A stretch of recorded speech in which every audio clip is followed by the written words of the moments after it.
Today, I've prepared the biography of Confucius. Before you fall asleep, make sure to tell us from where you're listening and what time it is. Now, calm down and listen to the story while falling asleep.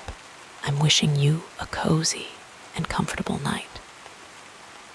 As you settle into your bed, pulling your blankets close around you, let your mind drift back to ancient China, where a philosopher whose wisdom has echoed through the centuries was born, Confucius, whose teachings on harmony, respect, and personal virtue have shaped Eastern thought for over 2,000 years, will be our gentle companion tonight.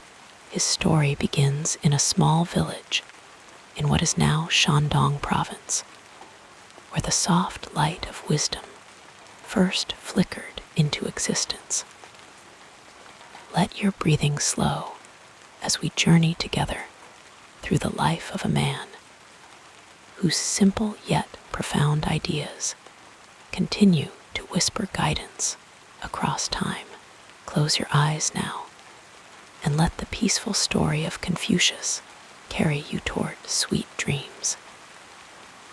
In the quiet light of ancient China, long before our modern world took shape, a child was born who would one day be known simply as Confucius. The soft morning sun rose over the small town of Zhu, in the state of Lu, now known as Shandong province. As a baby named Kong Qiu entered the world in the year 551 BCE, the gentle breeze that rustled through the bamboo groves that day carried no hint that this child would one day become one of humanity's most enduring teachers. Little Kong Qiu, who would later be reverently called Confucius, or Master Kong, and eventually Confucius in the Western world, was born into circumstances that were both humble and distinguished. His father, Kong Qiu, was an elderly military officer of noble descent, but modest means. Though his lineage could be traced back to the royal house of the Shang dynasty, the family's fortunes had gradually diminished over generations, like autumn leaves slowly drifting from their branches to rest upon the earth below. The world that welcomed young Confucius was one of gradual decline and transformation. The once mighty Zhou dynasty, which had ruled China for centuries, was slowly losing its grip on power. The central authority was weakening, like a once sturdy tree whose roots were slowly being exposed by the gentle but persistent flow of a stream. Regional states were asserting their independence, and the harmonious order that had characterized earlier times was giving way to uncertainty and change. Confucius's father passed away when the boy was just 3 years old, leaving his mother, Yan Zhangzai, to raise him alone. Picture this young widow and her small child walking hand in hand through fields of swaying millet, the golden grains catching the light as mother and son made their way home in the fading afternoon sun. Though they lived in relative poverty, Yan Zhangzai was determined that her son would receive an education befitting his noble heritage. In those days, formal schooling was primarily reserved for the children of aristocrats. But young Kong Qiu was fortunate to receive instruction in the 6 arts that formed the foundation of Chinese education: ritual, music, archery, charioteering, calligraphy, and mathematics. Imagine the boy sitting quietly by candlelight, his small fingers carefully tracing the elegant characters of ancient texts, the soft scratching of his brush against parchment, the only sound in the still night air. As a child, Confucius was known to be thoughtful and observant.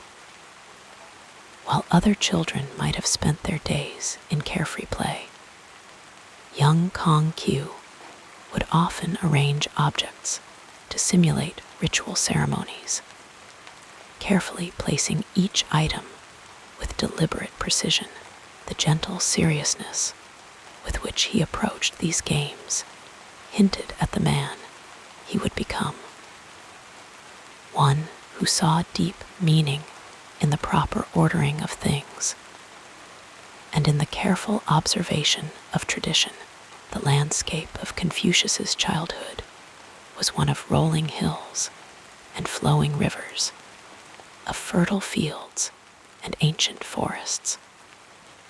The seasons passed in their eternal cycle, spring bringing new growth to the land, summer filling the air with the sweet scent of ripening fruit, autumn painting the world in gold and crimson, and winter covering the earth in a blanket of pristine snow. Through it all, the boy observed the rhythms of nature and the ways of people, storing away impressions that would later inform his understanding of the natural order of things.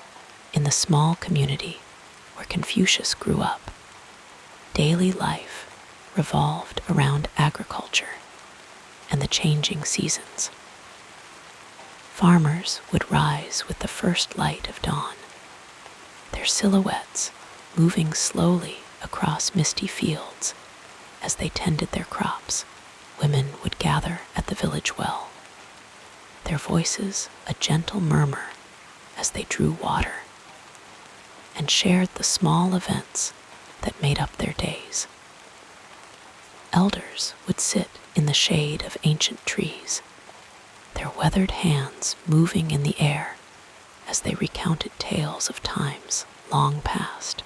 As Confucius grew from a child into a young man, he began to take on responsibilities to help support his mother.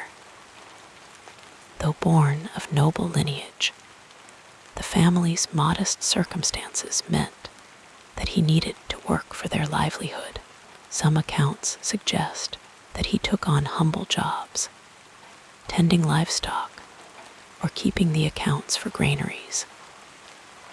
Picture the young man, his face thoughtful as he carefully counted stores of grain, noting each measure with meticulous care, the dust motes dancing in shafts of sunlight that fell through cracks in the wooden walls. Despite the necessity of work, Confucius never abandoned his studies. In the quiet hours after his daily labors were complete, he would return to his books, reading by the soft glow of oil lamps as the world outside fell into the deep silence of night. His thirst for knowledge was like a gentle stream that never ceased flowing, always seeking to deepen its course. At the age of 19, Confucius married a young woman from the Kiguan family. Her name has been lost to history, like so many women of ancient times whose stories were deemed less important than those of their male counterparts. Together, they had a son named Kong Qiu, and later, a daughter. Family life brought new responsibilities and joys to the young scholar. As he watched his children take their first steps and speak their first words, moments of quiet wonder in the flow of daily life. In his early 20s, Confucius began his career as a teacher. Unlike many educators of his time, He believed that education should be available to all who desired to learn, regardless of their social status. In education, there should be no distinction of classes, he would later say.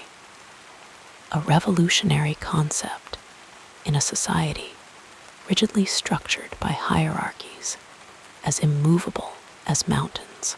His first students gathered around him in simple surroundings, perhaps sitting on reed mats in the shade of a willow tree, or in a modest room with walls of packed earth and a roof of thatch. They listened as he spoke of ancient wisdom and moral principles, his voice measured and thoughtful, like the steady flow of a clear mountain stream. In these early teaching days, Confucius was developing the ideas that would eventually form the core of Confucianism: the importance of personal and governmental morality, the correctness of social relationships, justice, and sincerity. The world in which Confucius came of age was one of political fragmentation and moral uncertainty. The Zhou dynasty, which had ruled China for centuries, had been weakened to the point where it existed in name only.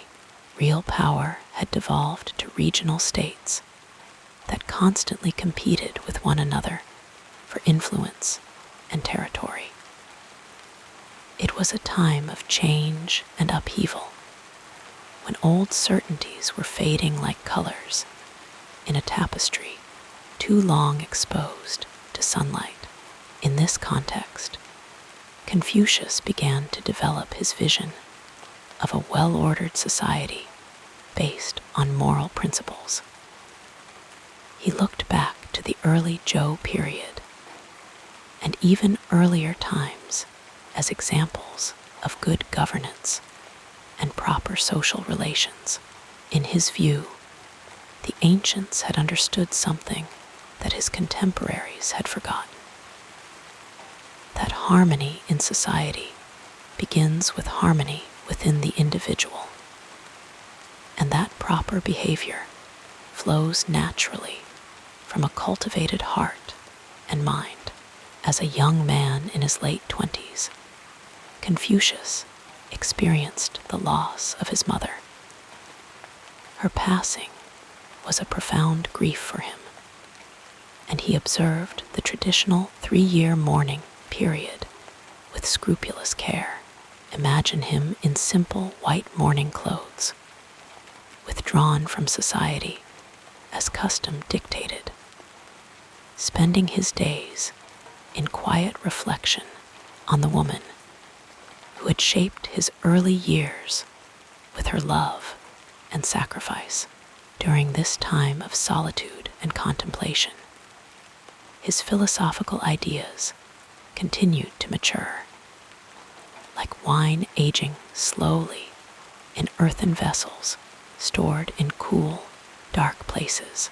After completing the mourning period for his mother, Confucius, now in his early 30s, began to seek opportunities to put his ideas into practice in the realm of government. He believed that if rulers could be persuaded to govern with wisdom and benevolence, following the examples of the sage kings of antiquity, then harmony could be restored to a troubled world. The political landscape of the time was complex and often dangerous. The various states that made up what we now call China were engaged in constant diplomatic maneuvering and occasional warfare. Power struggles within states were common, as noble families competed for influence and position. It was a world where fortunes could change as quickly as weather in the mountains, where favor could turn to disfavor in the space between one heartbeat and the next. In this challenging environment, Confucius sought government positions where he could influence policy and promote his vision of ethical governance. His first official roles were modest ones, perhaps managing granaries or overseeing public works projects. In these positions, he demonstrated the principles he espoused: honesty, diligence, and concern for the common good. Those who worked with him noted his fairness and integrity, qualities as refreshing as a cool breeze on a summer day. Throughout these early years, Confucius continued to develop the philosophical ideas that would eventually make him one of history's most influential thinkers. Ren encompassed the ideal relationship between people, one characterized by kindness, empathy, and reciprocity. He believed that this quality, when cultivated within the individual and expressed in all human interactions, was the foundation of a harmonious society. Another key concept in Confucius's emerging philosophy was Li, which referred to ritual propriety and the proper observance of social customs.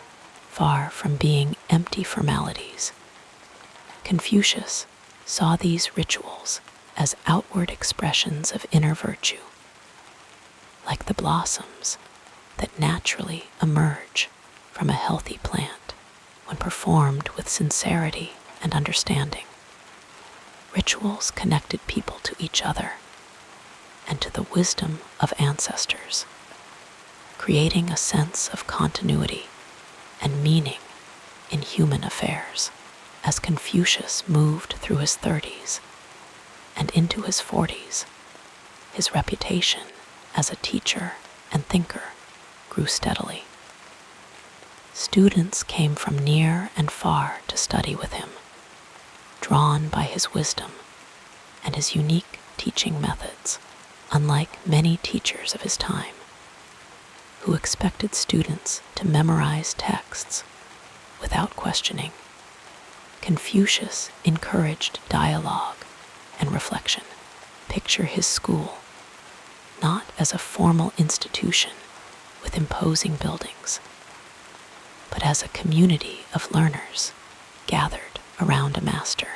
They might meet in a simple pavilion, open to the gentle breezes that carried the scent of plum blossoms in spring, or the crisp aroma of autumn leaves, or perhaps they walked together along quiet paths. The teacher and his students engaged in thoughtful conversation. As shadows lengthened across the landscape and birds called softly from nearby trees, the formative experiences of Confucius's early life, his humble origins, his self-directed education, his observations of a society in transition, all contributed to the development of his philosophical outlook. From the loss of his father came perhaps an appreciation for the importance of family relationships and filial piety. From his mother's sacrifices for his education came a belief in the transformative power of learning. From the political instability of his times came a vision of a more harmonious way of organizing human affairs.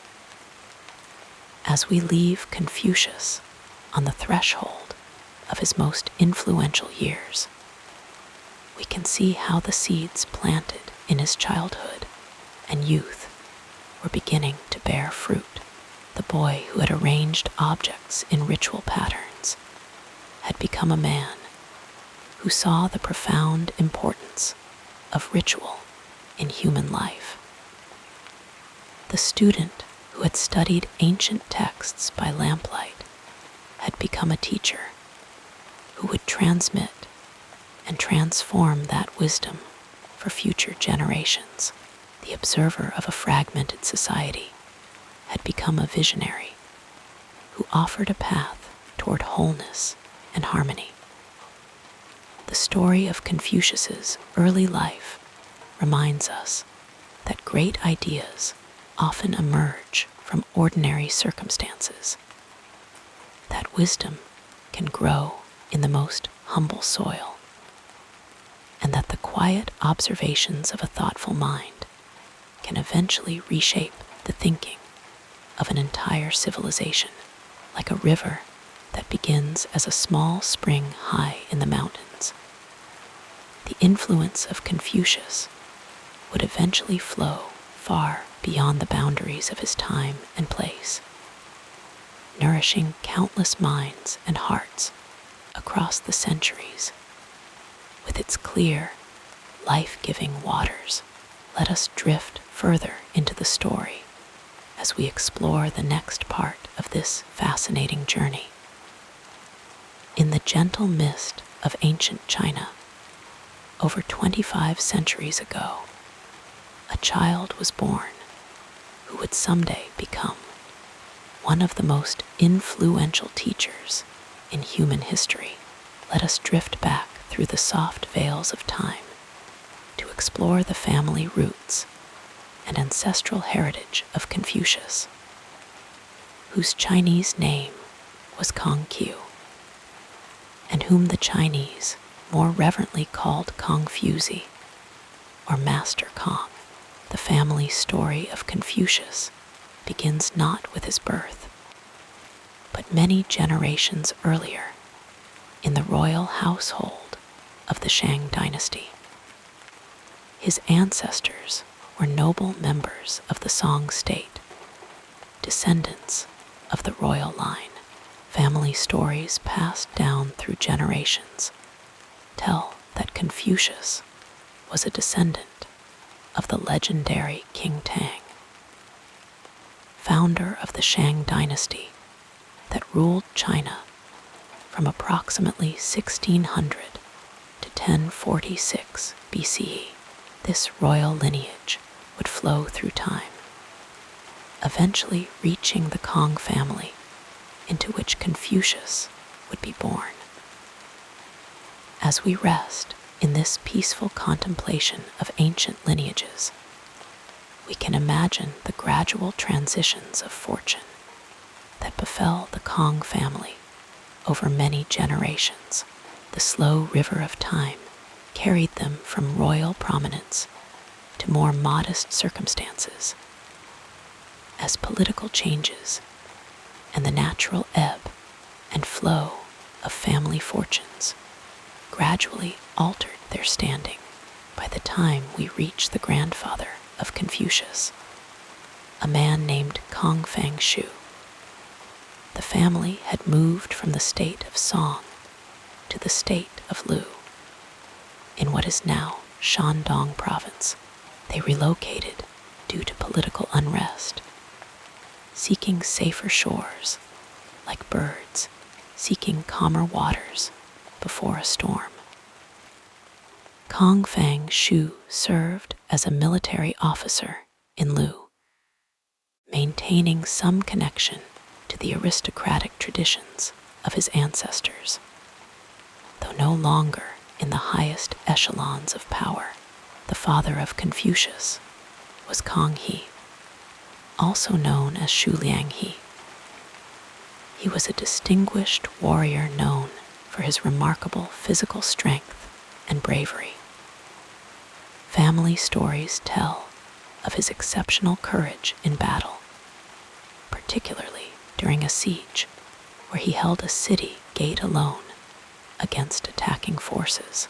Such tales would have been whispered to young Confucius as he drifted toward sleep, stories of ancestral valor seeping into his developing consciousness like gentle rain into fertile soil. Kong, he had 9 daughters by his first wife, but no son to carry on the family name. This was considered a great misfortune in ancient Chinese society, where ancestral worship and family continuity held profound importance. The absence of a male heir would have been felt not just as a personal disappointment, but as a failure of sacred duty to ancestors. In his later years, when he was already in his 60s and a widower, Kong Qiu arranged to marry a young woman from the Yan family named Yan Zhengzi. Yan Zhengzi, who would become the mother of Confucius, came from the Yan clan, a family of modest standing, but with their own proud traditions. Family stories suggest she was a woman of virtue and intelligence, qualities that would later be reflected in her son's teachings about the importance of moral character. According to some traditional accounts, Yan Zhengzi prayed at a sacred hill called Qiu before conceiving Confucius, a detail that later became embellished with various miraculous elements as his reputation grew over the centuries. In the year 551 BCE, in the small town of Zhu in the state of Lu, Confucius was born. The autumn air would have been growing crisp, the harvest being gathered in the fields surrounding the modest dwelling where he entered the world.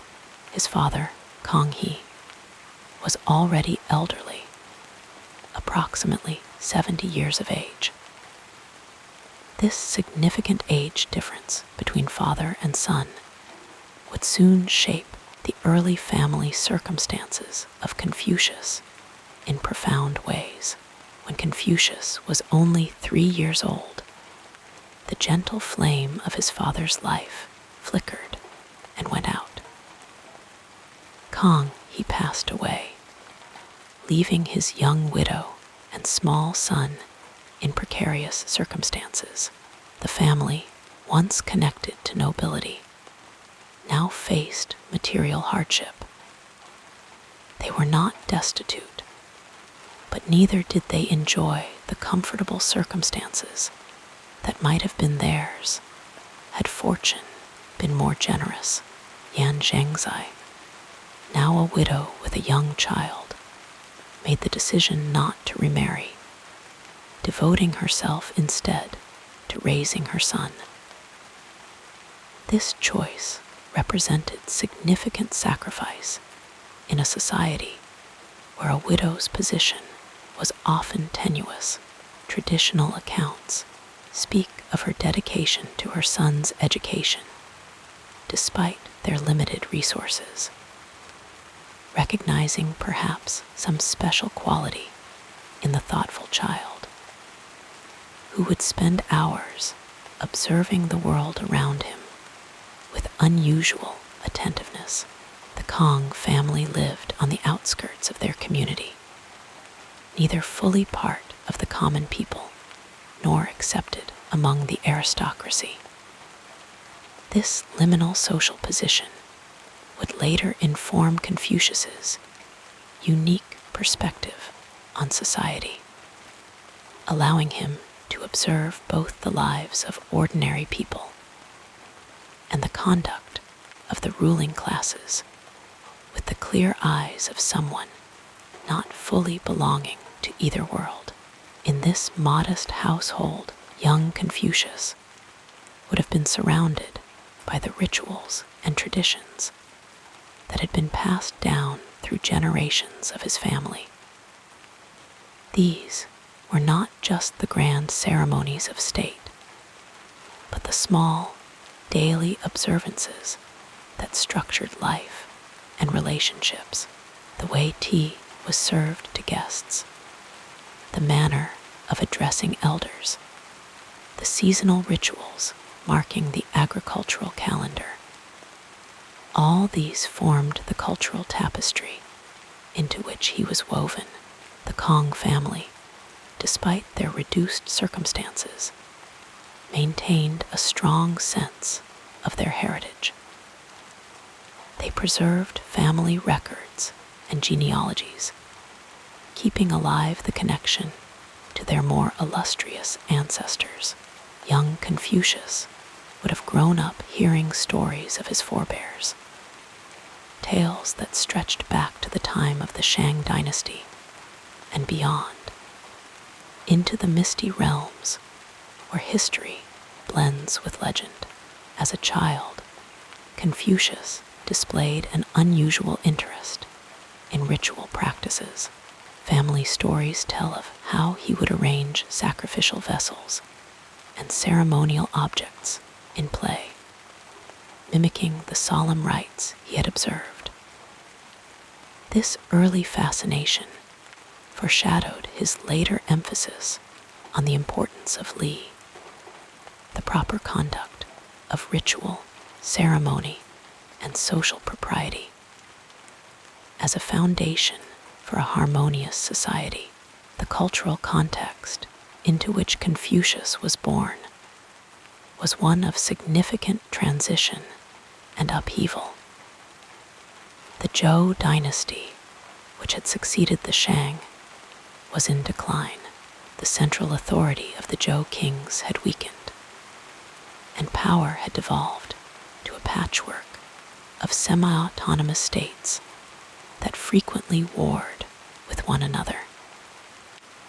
This period, known as the Spring and Autumn period, was characterized by political instability, but also by intellectual ferment, as thinkers sought new ways to restore social harmony. In this atmosphere of change, the Kong family held to traditions that were increasingly being questioned or abandoned by others. They maintained ancestral rites and upheld values of propriety and respect that seemed to be eroding in the wider society. This conservative streak would later manifest in Confucius's teachings, which often looked to the past for models of virtue and good governance. The education of young Confucius began at home, with his mother's instruction. Yan Zhengzi taught him the basic classical texts and instilled in him a reverence for learning. Family accounts suggest she went to great lengths to ensure he had access to education, despite their limited means, perhaps recognizing the way education could transcend the boundaries of social class that otherwise constrained their lives. As he grew older, Confucius sought out further learning wherever he could find it. He studied the 6 arts that formed the foundation of Chinese education: ritual, music, archery, chariot riding, calligraphy, and mathematics. He showed particular aptitude for music and ritual, areas that would remain important throughout his life and teaching career. The family circumstances of Confucius meant that he needed to work from a young age. He took on humble roles, serving as a keeper of granaries and caring for livestock.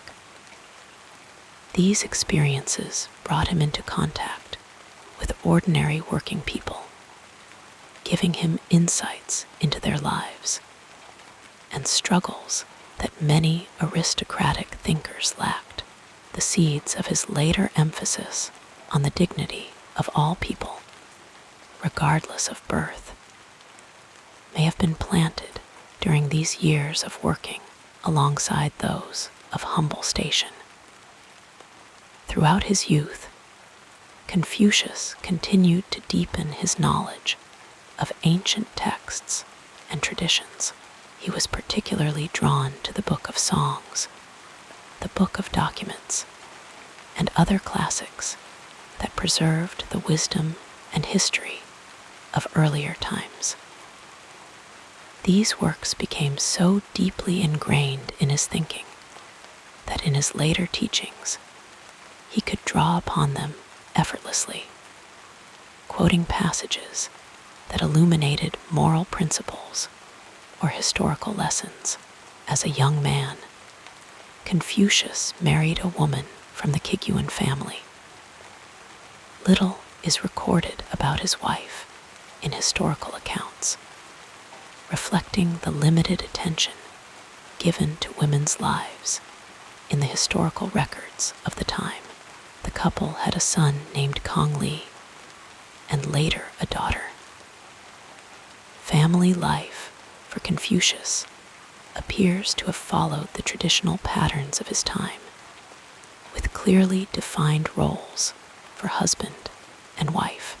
The family traditions that shaped Confucius emphasized the importance of the 5 relationships: those between ruler and subject, father and son, husband and wife, elder and younger brother, and between friends. These relationships, governed by mutual obligations and responsibilities, formed the foundation of social harmony in Confucian thought. His emphasis on these relationships in his later teaching reflected the values that had been instilled in him from childhood. As Confucius moved into adulthood, he began to develop his own ideas about how society should be ordered, drawing on the rich cultural heritage of his family and ancestors, but also responding to the challenges of his own time. He saw in the deteriorating political situation of the late Zhou dynasty a need to return to the moral foundations that had guided earlier rulers. The worldview that emerged from Confucius's family background and cultural roots was one that valued harmony, proper relationships, and the moral development of the individual as the basis for social order. He believed that if people cultivated virtue within themselves and observed proper conduct in their relationships with others, this would naturally lead to a well-ordered society and state. Throughout his life, Confucius maintained a deep connection to his ancestral roots. He performed the traditional rituals honoring his ancestors with meticulous attention to detail, understanding these practices not as empty formalities, but as meaningful expressions of continuity and respect. In venerating those who had come before, he acknowledged his place in the long chain of generations stretching back into the past and forward into the future.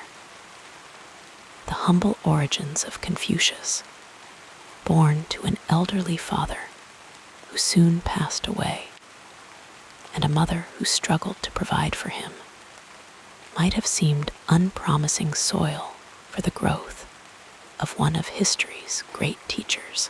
Yet perhaps it was precisely these circumstances that allowed him to develop his unique perspective, combining respect for tradition with practical insight into how moral principles could be applied in daily life. As the years passed, the quiet boy who had arranged ritual vessels in play became a man deeply versed in the classics and concerned with the moral foundations of society. His family heritage, with its connections to ancient nobility and its emphasis on proper conduct and relationships, provided him with a framework for understanding human society. His experiences of hardship and work gave him empathy for the struggles of ordinary people. Together, these influences shaped a thinker whose ideas would eventually spread far beyond his homeland, offering guidance to countless generations seeking wisdom about how to live in harmony with others. And so, as we drift toward sleep, we can imagine Confucius sitting quietly in the evening, perhaps gazing at the stars above his modest home, contemplating the lessons of his ancestors, and considering how best to transmit this wisdom to his students. In this peaceful moment, we see how the threads of family tradition, cultural heritage, and personal experience were woven together to create one of history's most enduring philosophical legacies. The peaceful narrative of this life continues as we turn our attention to what happened next. In the gentle hills of ancient Lu, now part of China's Shandong province, a child named Kong Qiu came into the world during the late spring and autumn period. Around 551 BCE, this boy, whom we know as Confucius, opened his eyes to a world both beautiful and troubled, a landscape of rolling green hills and flowing streams set against a backdrop of political uncertainty. The air in this region carried the scent of ripening millet fields in summer and the crisp clarity of mountain breezes in winter. The Kong family home stood modest but dignified, constructed of earth and timber, with sloping tiled roofs that caught the morning light. Inside, the rooms remained cool in summer and held what warmth they could during the cold northern winters. Oil lamps cast soft, flickering light across walls adorned with simple decorations, perhaps a scroll or two with calligraphy, treasured family possessions that connected them to their noble heritage. Young Confucius would awaken to the sounds of the household stirring, the soft shuffle of feet across earthen floors, the gentle clatter of cooking vessels, the murmur of morning conversations. Outside, roosters announced the dawn, while birds called from the nearby trees. The daily rhythm began early, following patterns established through countless generations. The neighborhood around their home consisted of similar dwellings, arranged with careful attention to direction and alignment. Narrow paths wound between these homes, packed earth that turned to mud during the rainy seasons. Neighbors knew one another well in this small community, their lives intertwined through the necessities of agricultural life and the bonds of extended family connections. When Confucius was just 3 years old, his elderly father passed away, leaving his mother to raise him in circumstances of relative poverty. Their home, once comfortable, became a place where simplicity was not just a virtue, but a necessity. The furnishings were sparse: low wooden tables, sleeping mats rolled out at night, a few precious cooking vessels. In summer, doors stood open to catch any breeze. In winter, thick fabric hangings helped keep the precious warmth inside. From the doorway of their home, young Confucius could see the daily activities of village life unfolding. Women drawing water from the well, their movements deliberate and practiced, the wooden buckets swinging with a gentle rhythm as they returned home, elderly men gathering in shady spots to play liubo, a board game of strategy, their weathered hands moving pieces with thoughtful precision while they exchanged stories and wisdom, children running through the dusty paths, their laughter carrying on the air.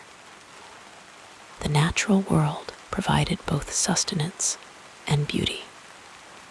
Beyond the cluster of homes, fields stretched toward distant hills.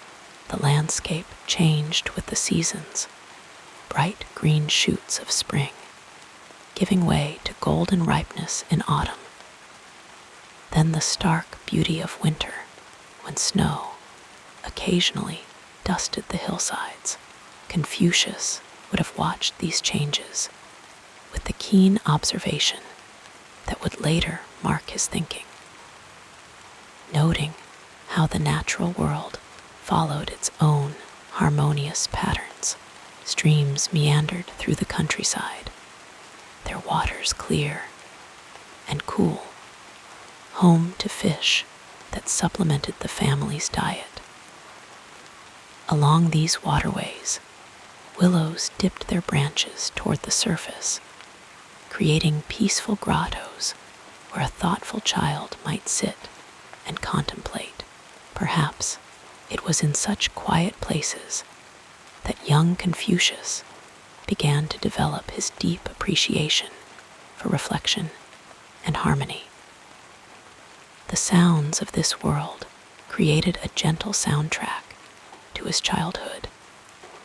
The rhythmic chanting of workers in the fields, the distant thunder of summer storms rolling across the hills, the melodic calls of birds marking the changing seasons. In the evenings, the chirping of crickets and the occasional hoot of an owl accompanied the gradual quieting of human activity as families gathered in their homes. Within the Kong household, despite their modest circumstances, there remained an atmosphere of dignity and respect for tradition. Confucius's mother, though struggling to provide materially, ensured that her son understood his heritage. The Kong family claimed descent from the noble Song family, and this lineage carried with it not just pride, but responsibility, a sense that proper conduct mattered, that relationships between people should follow established patterns of respect and care. The daily routines in their home followed ancient customs. Meals, though simple, were taken with appropriate reverence. Water was heated for washing in the mornings, the steam rising in the cool air. Prayers and small offerings might be made to ancestors, maintaining the connection between the living and those who had gone before. These rituals, performed with sincerity rather than extravagance, embedded in young Confucius a deep appreciation for the way tradition could provide structure and meaning to daily life. As a child without a father, in a society where family connections determined much of one's path in life, Confucius learned early to observe carefully and adapt. He watched how people interacted, noting the subtle dynamics of respect and authority. He saw how some wielded power with wisdom and compassion, while others used it carelessly. These observations in his small community would later inform his thinking about governance and leadership on a much larger scale. The boy often played at performing rituals, arranging vessels and objects in the proper order for for ceremonies. This was not merely childish imitation, but a form of learning, absorbing through play the intricate patterns of ritual that formed the backbone of Zhou dynasty culture. His mother, seeing this interest, encouraged it, perhaps recognizing in her son an unusual sensitivity to order and meaning. The physical environment of his childhood, with its balance of natural beauty and human cultivation, may have influenced his later emphasis on harmony between heaven, earth, and humanity.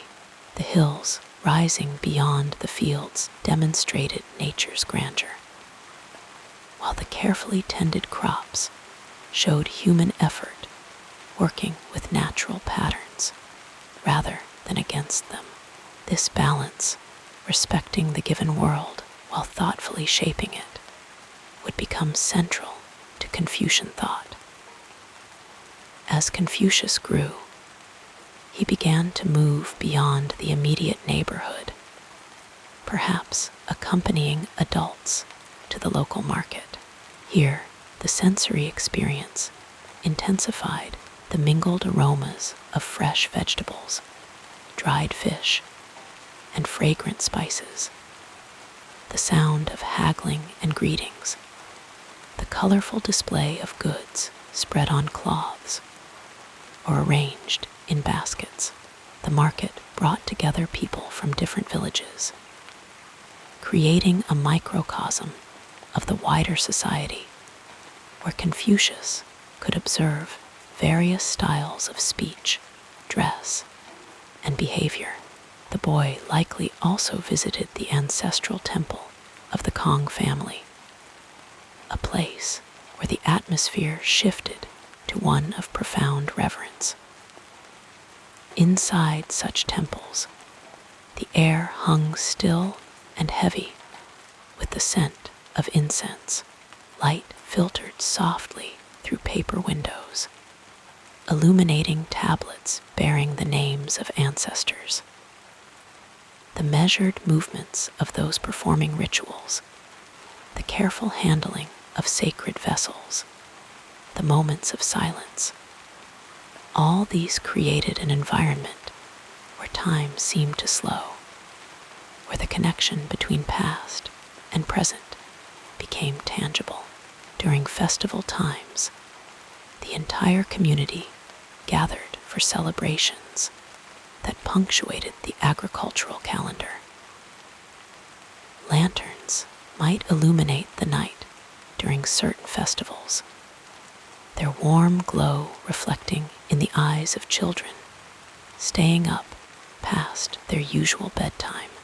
Musicians played traditional instruments, the gentle notes of the chin, a stringed instrument, or the more assertive sounds of drums and bells. Dancers moved in patterns handed down through generations.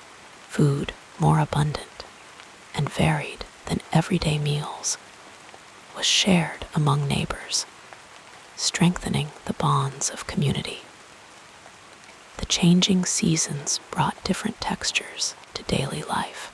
In spring, the soil was turned for planting, its rich, earthy scent rising as oxen pulled plows through the fields.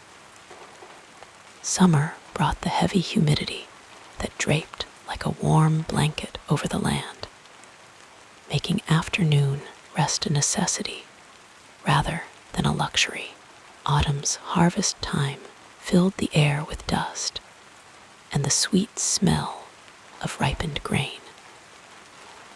Winter required more indoor life, families gathering close around the warmth of cooking fires, sharing stories as darkness fell early outside. Throughout these seasonal changes, the stars wheeled overhead, their patterns noted and named by ancestors whose knowledge passed down through generations. Young Confucius, looking up at this vast canopy, may have felt both the smallness of human concerns and the remarkable human capacity to find meaning and pattern in the world. This dual awareness, humility before the cosmos and confidence in human ability to understand, would characterize his mature thought. The social environment of his childhood, while materially modest, was rich in human connections and cultural traditions. Without wealth or powerful family connections to smooth his path, Confucius learned to rely on his own observations and intelligence. He saw how knowledge was valued, how those who could recite ancient texts or explain traditional practices earned respect regardless of their birth. This meritocratic element in an otherwise hierarchical society would later become central to his vision of how government should function, with positions given to the worthy rather than merely to the well-born. As a boy from a family that had seen better days, Confucius experienced firsthand the importance of dignity in reduced circumstances.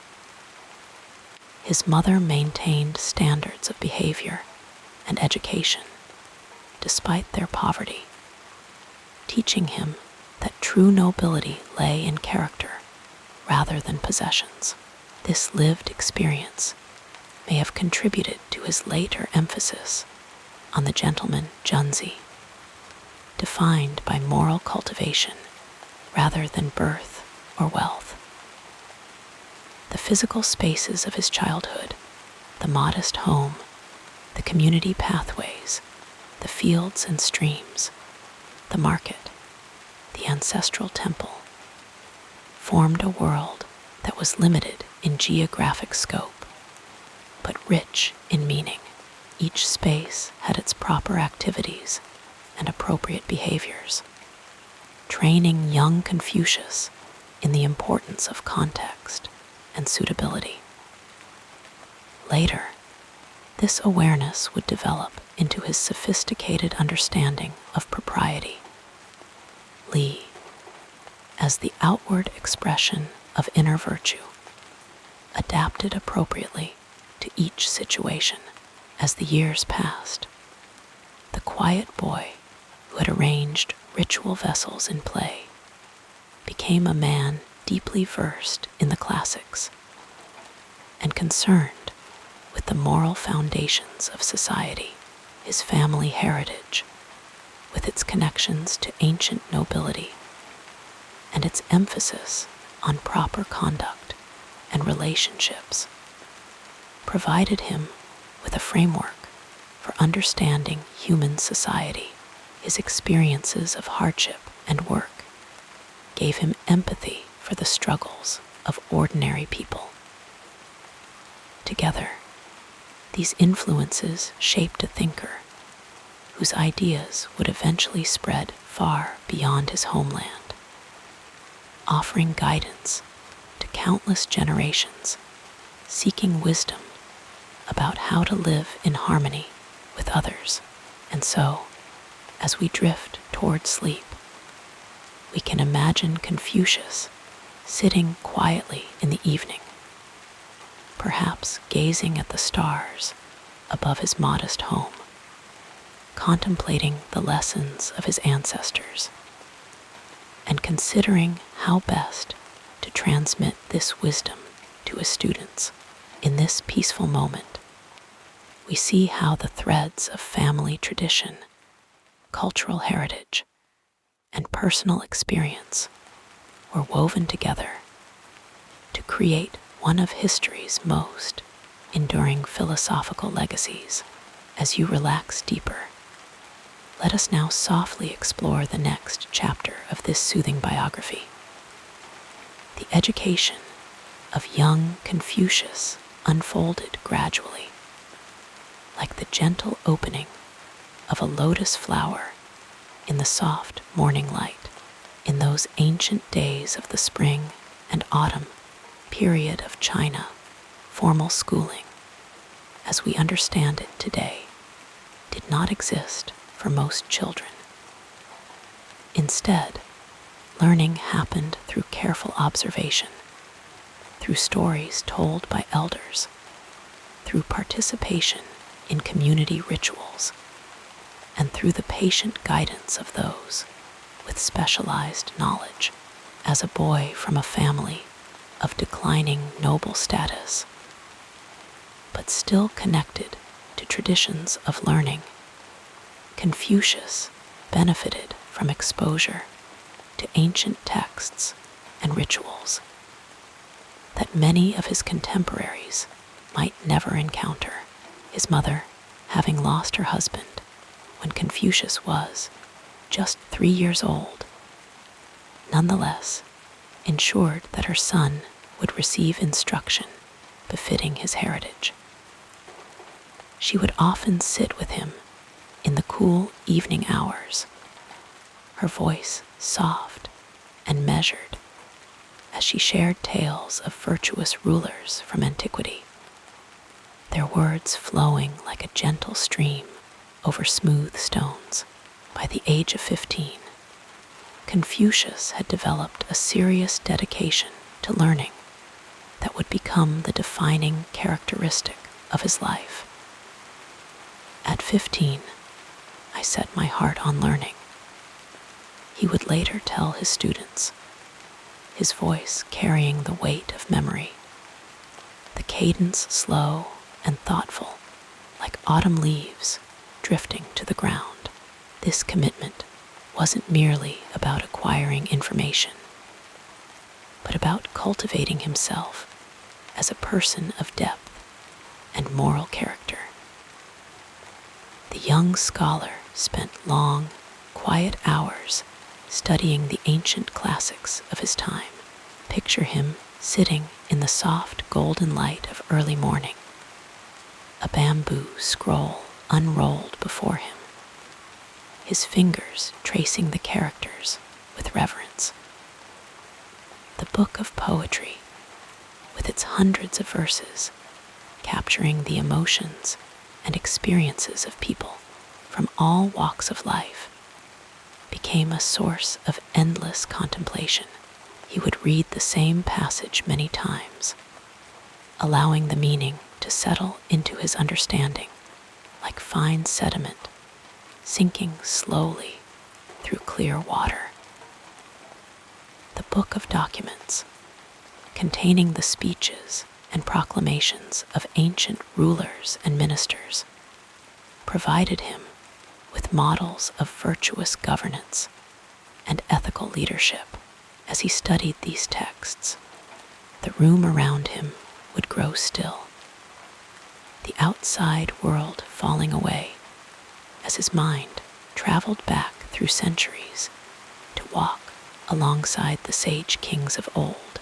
The sounds of birds calling in the distance might occasionally draw his attention to the window, reminding him of the world beyond his studies, before he would return with patient dedication to the wisdom before him.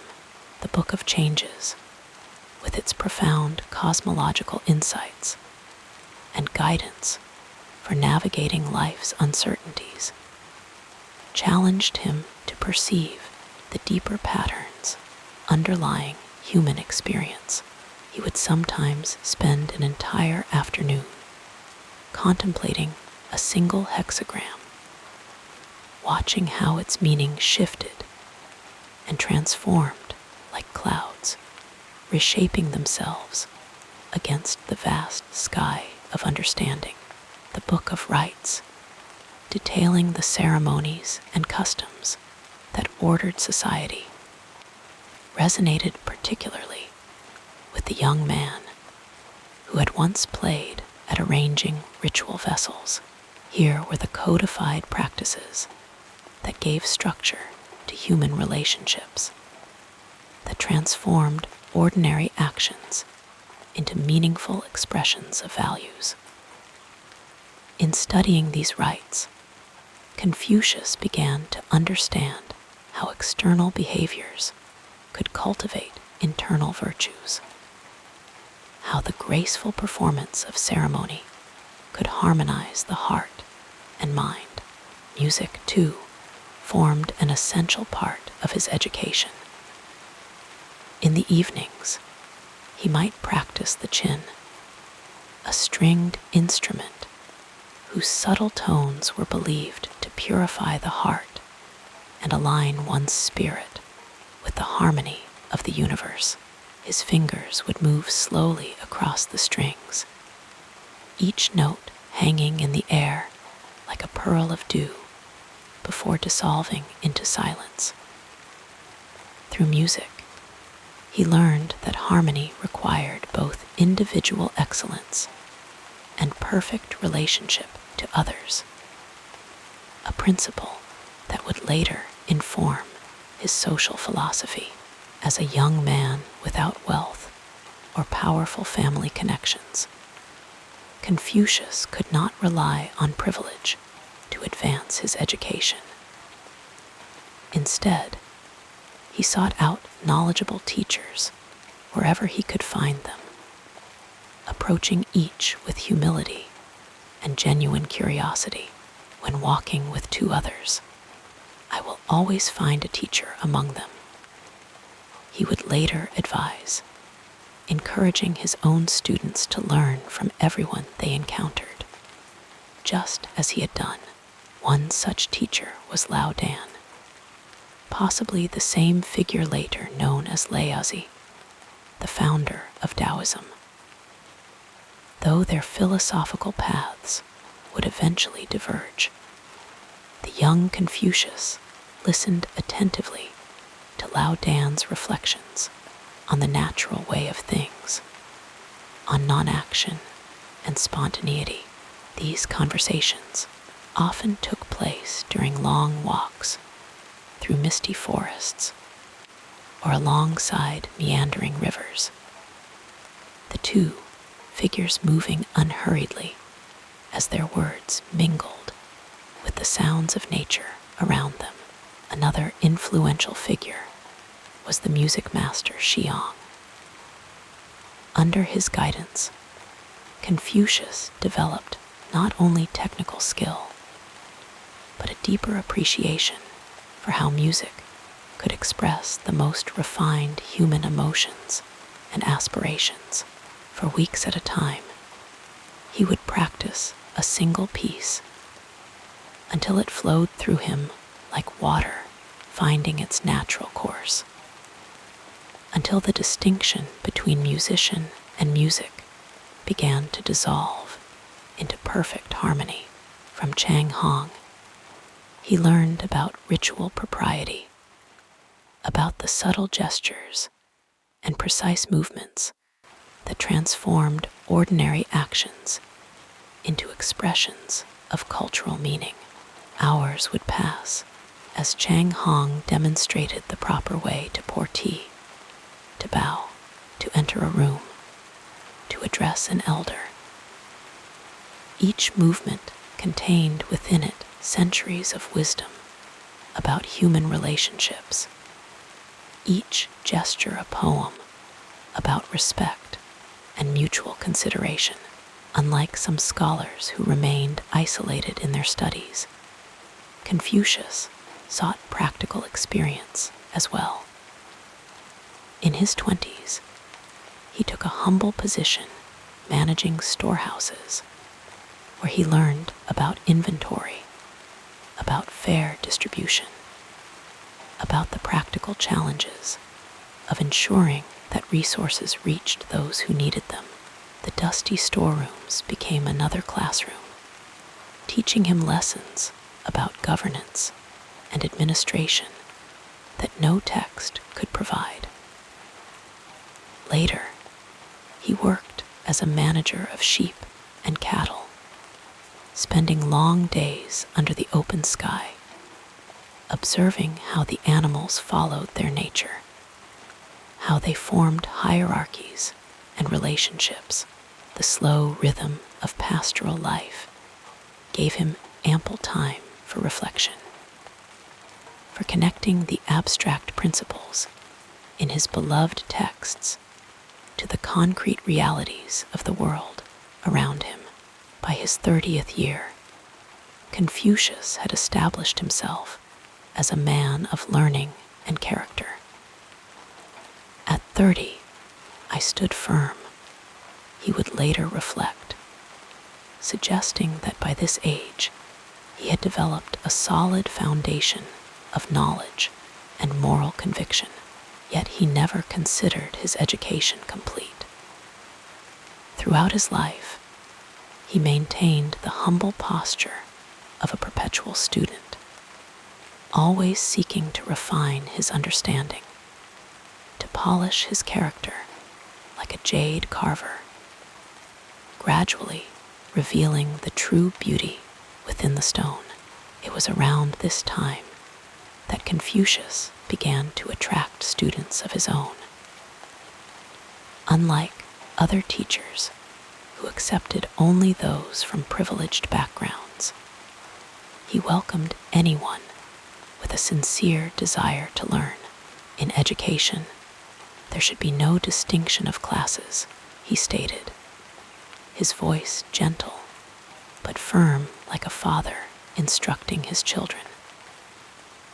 This revolutionary approach opened the path of learning to people from all social backgrounds, creating a community of scholars united not by birth, but by shared commitment to moral and intellectual growth.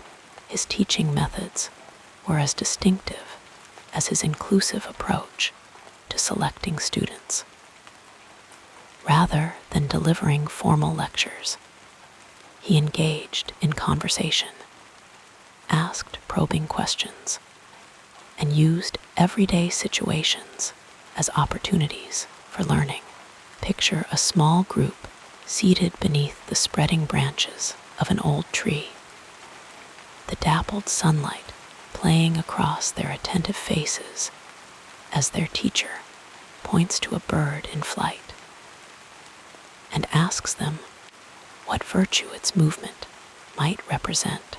Confucius drew frequent parallels between natural phenomena and human virtue.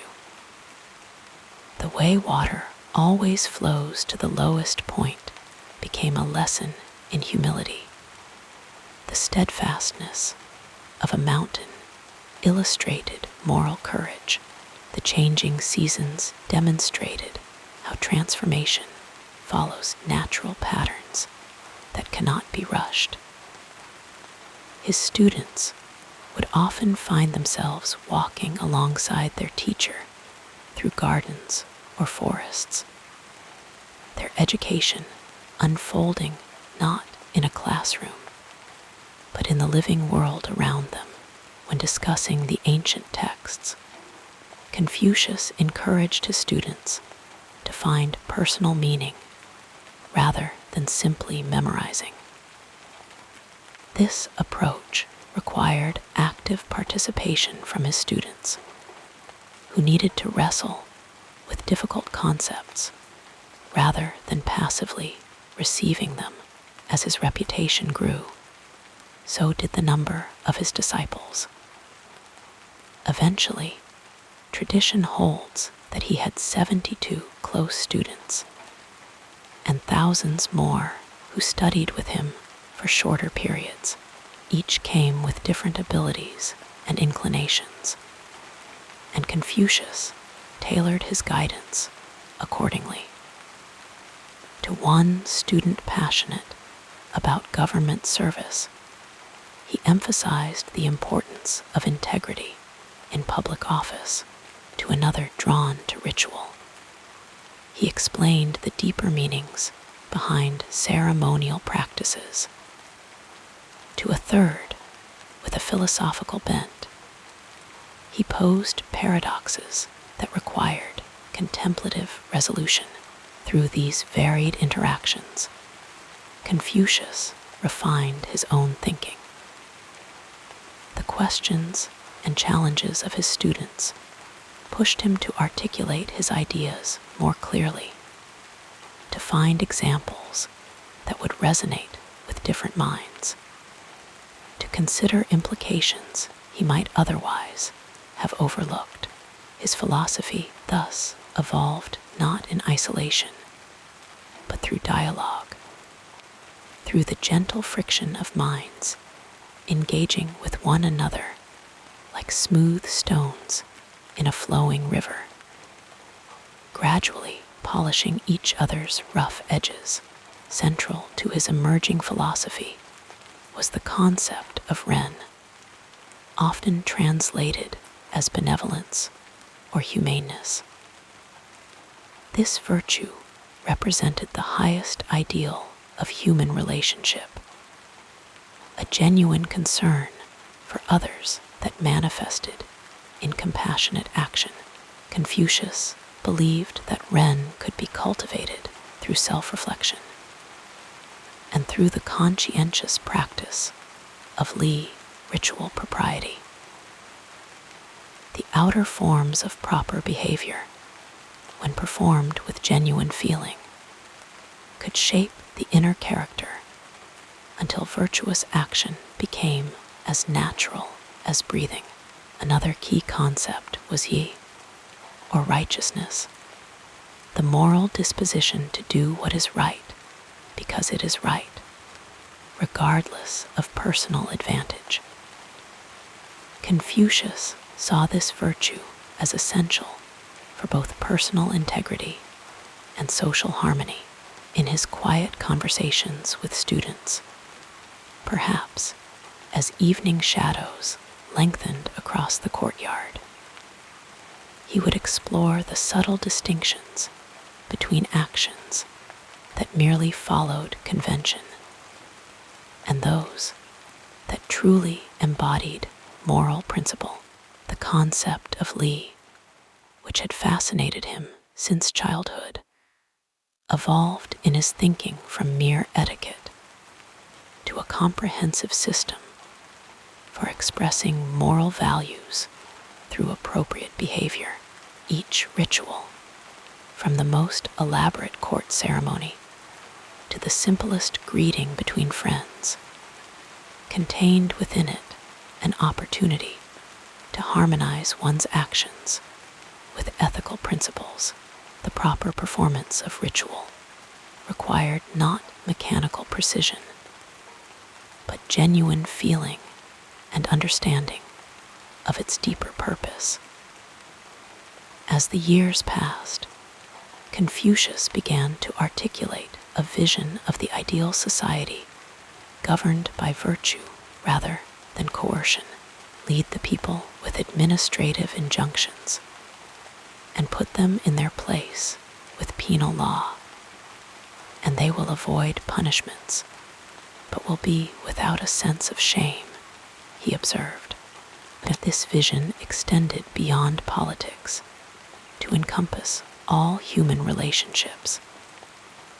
The family became, in his thinking, the foundational model for society, a place where natural affection could be cultivated through proper roles and responsibilities, where children learned respect for elders and elders practiced benevolent guidance of the young.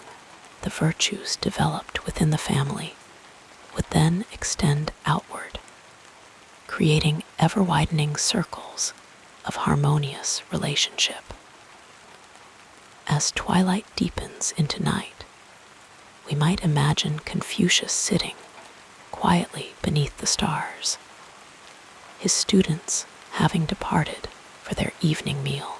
In this moment of solitude, he contemplates the day's discussions, considering how to guide each student toward greater understanding, how to embody in his own life the virtues he teaches. The night air cools against his skin as his breathing slows, his mind settling into peaceful reflection like a bird coming to rest after a day's flight.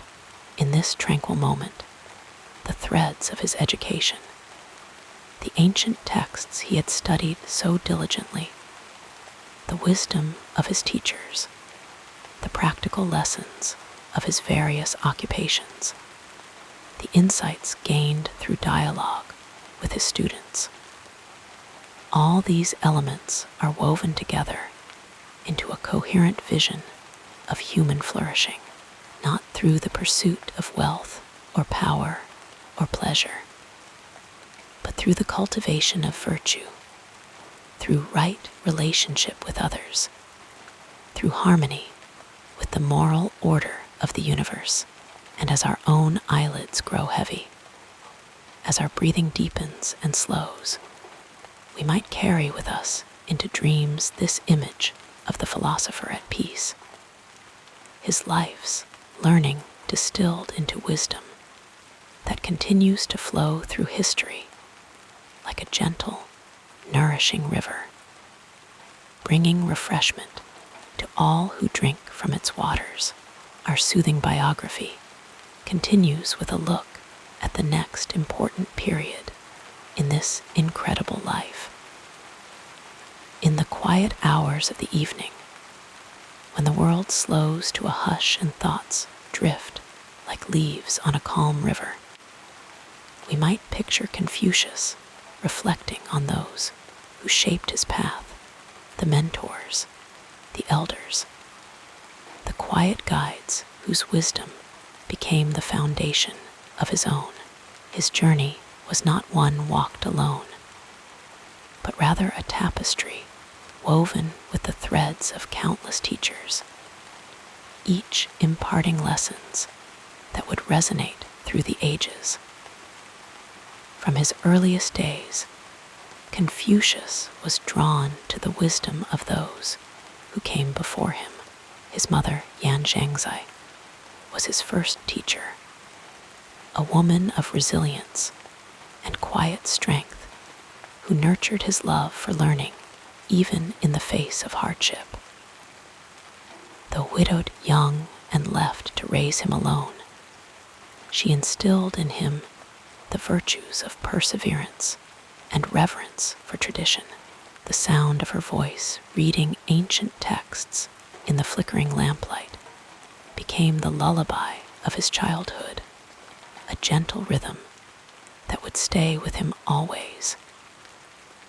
As he grew older, his hunger for knowledge led him to seek out masters of ritual, music, and history. One of his earliest mentors was a court musician named Master Xiang, whose fingers danced across the strings of the qin with effortless grace. Under his guidance, Confucius learned that music was not merely sound, but a reflection of harmony, both within the soul and between people. The notes of a well-played melody, Master Xiang taught him, could align the heart with the order of the cosmos. And so, Confucius would often return to music as a means of centering himself, letting the vibrations of the strings steady his thoughts like ripples settling upon a still pond.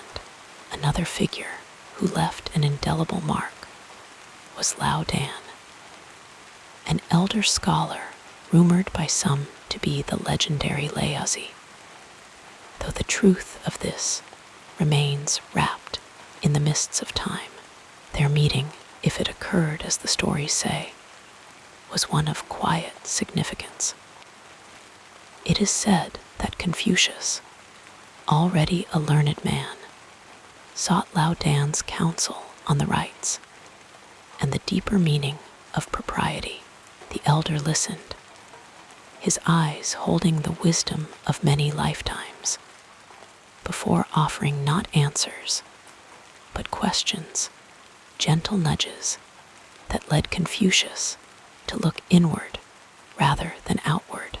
Whether or not their paths truly crossed, the teachings attributed to Lao Dan lingered in Confucius's mind, a whisper of humility amid his growing conviction that moral order could restore the world. Yet perhaps the most enduring of his influences were the ancient sages whose words lived on in the texts he revered. The Duke of Zhou, a ruler of the past whose governance was marked by benevolence and ritual, became a guiding star in Confucius's vision of an ideal society. He often spoke of the Duke's wisdom, how he ruled not by force, but by virtue, ensuring harmony through respect rather than fear. In the stillness of night, Confucius would ponder the Duke's teachings, imagining a world where leaders followed such a path, where the rites were not empty gestures, but living expressions of reverence for one another. And then there were the less celebrated mentors, the farmers who taught him patience as they tended their fields, the craftsmen whose careful hands revealed the dignity of labor, the grieving man who showed him the depth of human sorrow. Each encounter, no matter how fleeting, became part of the great river of his understanding. He often told his disciples that he was not born wise, but learned through tireless study and humble observation. In his later years, as his own students gathered around him like tender shoots seeking sunlight, he often reflected on the debt he owed to those who had shaped him. He spoke of them not with grand declarations, but with quiet gratitude, the way one might speak of ancestors whose presence lingers in the rustling of leaves. He knew that wisdom was not a solitary flame, but a torch passed from hand to hand, each generation adding its light to the glow. And so, as the night deepens and the stars watch silently overhead, we too might think on those who have guided us, the voices that linger in our hearts long after the lessons are spoken. Like Confucius, we are shaped by the kindness of teachers, the patience of elders, the quiet wisdom of those who walked before us. And in this gentle remembering, we find comfort, just as the philosopher found solace in the knowledge that his life's work was but a continuation of a greater, timeless conversation, one that flows on like a river, carrying us softly toward rest. Let your mind float with these gentle recollections as we move forward in our story. In the quiet years of his early adulthood, before the world knew his name, Confucius began to walk the path that would define his life. It was a time of humble beginnings, of small but meaningful steps, like the first light of dawn creeping across the fields. Born into a family of modest means, he had known hardship early on his father passing when he was just a child, leaving his mother to raise him with quiet strength.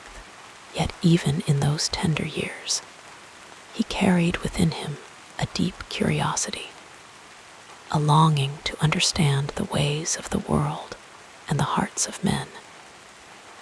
His first steps into professional life were unassuming, as most great journeys are. In the state of Lu, where he was born, he took on the role of a minor official, overseeing granaries and livestock. It was not a glamorous position, but for a young man eager to learn, it was fertile ground. He watched the rhythms of the land, the careful accounting of grain, the way people labored with patience and care. These were lessons in diligence, in the quiet dignity of work done well.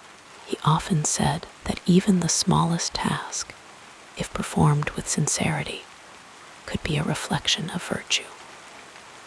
But his mind was never confined to ledgers and storehouses. Even as he carried out his duties, he immersed himself in study, poring over ancient texts, learning the rituals and music that shaped the culture of his people. The Zhou dynasty, which had once been a golden age of harmony, was now fracturing, with warlords and petty kings vying for power. Society was in flux, and many feared the old ways were being lost. Confucius felt this deeply, like a whisper in the wind urging him to preserve what was good, to remind people of the values that could bring order to chaos. It was during these years that he began to teach, gathering small groups of students who sensed in him something rare, a man who spoke not just of knowledge, but of how to live well. His home became a place of discussion, where the flickering light of oil lamps cast long shadows as voices debated the nature of righteousness, of loyalty, of what it meant to be truly human. He did not claim to have all the answers, but he listened, guiding his students to think for themselves, to weigh their actions with care. Yet the path was not without its struggles. The political turmoil of the time made stability fragile. And even in Lu, where he had earned respect, there were those who distrusted his ideas. Some saw his emphasis on tradition as a threat to their ambitions, while others dismissed his teachings as impractical. But Confucius remained steadfast, like a tree bending in the wind, but never breaking. He believed that true change came slowly, through the cultivation of character, through leaders who ruled with wisdom rather than force. One of his first significant contributions was his work in government service, where he sought to put his ideals into practice. Appointed as Minister of Crime in Lu, he approached his role with a profound sense of justice, not as punishment, but as a means to restore harmony. He reduced harsh penalties, preferring education and moral guidance over fear. His methods were so effective that crime decreased, and for a time, it seemed as though his vision of a virtuous society might take root. But politics, like the seasons, is ever-changing. Rival factions grew uneasy with his influence, and through intrigue, they managed to turn the Duke of Lu against him. Confucius, ever the man of principle, chose to resign rather than compromise his values. It was a quiet departure, one that could have been the end of his public life. Yet for him, it was merely a turning in the road. With a small band of loyal disciples, he set out on a journey that would last for years, wandering from state to state, offering counsel to rulers, teaching where he could, and learning from every experience. These were years of both hardship and profound growth. He faced rejection, hunger, even danger, as some saw his teachings as subversive. But through it all, he remained calm, like a deep pool undisturbed by the ripples on its surface. He taught his students that adversity was not to be feared, but to be met with patience and grace. And so, as the moon rises and the night grows still, we might imagine him in those early days, sitting by a roadside fire, surrounded by eager faces, his voice steady and warm as he spoke of benevolence, of the way a gentleman carries himself, of the music of the ancients that still echoed in the heart. He was not yet the revered sage of later centuries, but a seeker, a guide, a man who understood that wisdom is not found in grand pronouncements, but in the quiet moments between words, in the spaces where the soul listens. His early career, like the first notes of a melody, set the tone for all that would follow. And though the world was often unkind, though rulers turned away and hardships mounted, he never lost faith in the goodness that could be nurtured in every person. For him, teaching was not just a profession, but a calling, one that required endless patience, like a gardener tending seedlings, knowing that growth takes time. And as we drift toward sleep, we might take comfort in this thought that even the greatest minds began with small steps, with doubts and struggles, with the quiet determination to keep walking the path, no matter how long the journey. Confucius's early years remind us that wisdom is not born in an instant, but gathered like dew at dawn, drop by drop, until the whole field glistens with light. So let us rest now, carried by the gentle current of his story, knowing that even in stillness, the seeds of understanding are quietly taking root. Drifting like clouds across the evening sky, we now move to the next part of this calming life story.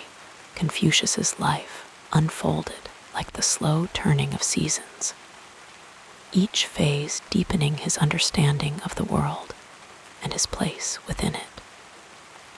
His greatest contributions were not sudden bursts of revelation, but the quiet accumulation of wisdom, refined through years of teaching, reflection, and tireless devotion to moral betterment.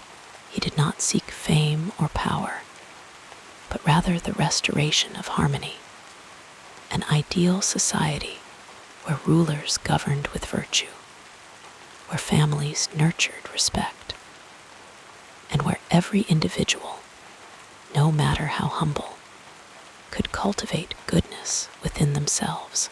His teachings, like a river, flowed gently but persistently, reshaping the landscape of thought for centuries to come.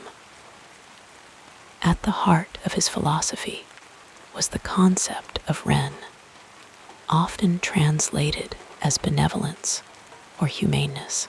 It was not a rigid rule, but a living principle, a kindness that extended from the self to others, like ripples in a still pond. Confucius believed that true virtue was not found in grand gestures alone, but in the daily acts of courtesy, in the way one spoke to a stranger, in the patience shown to a struggling student. He taught that by refining our own character, we naturally uplift those around us, creating a world where compassion was not an exception, but the foundation of all relationships. His method of teaching was as gentle as it was profound. He did not lecture from lofty heights, but walked alongside his students, answering their questions with questions, guiding them to discover truth for themselves. His classroom was not confined by walls. Lessons unfolded under the shade of trees, along dusty roads, in the quiet moments between shared meals. He believed wisdom was not something to be hoarded, but a light to be passed from hand to hand, and so he welcomed anyone who sought knowledge, whether a nobleman's son or a farmer's child, for he saw potential in every heart willing to learn. One of his most enduring legacies was the compilation of the 5 classics, texts that preserved the ethical and cultural traditions of ancient China. These were not dry manuscripts, but living guides, poetry that celebrated virtue, histories that revealed the consequences of moral choices, rituals that wove reverence into everyday life. Confucius did not create these works anew, but carefully edited and interpreted them, like a gardener pruning a tree to help it bear its finest fruit. He believed that by studying the past, one could navigate the present with clarity, drawing strength from the wisdom of ancestors. Yet his most personal and intimate teachings were gathered in the Analects, a collection of sayings and conversations recorded by his disciples. Here, his voice feels close, as if he is speaking across the centuries, warm, humble, and filled with quiet humor.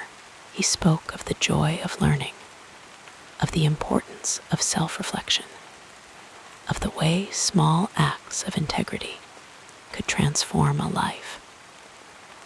His words were simple, yet they carried the weight of mountains, each phrase a stepping stone toward a more meaningful existence.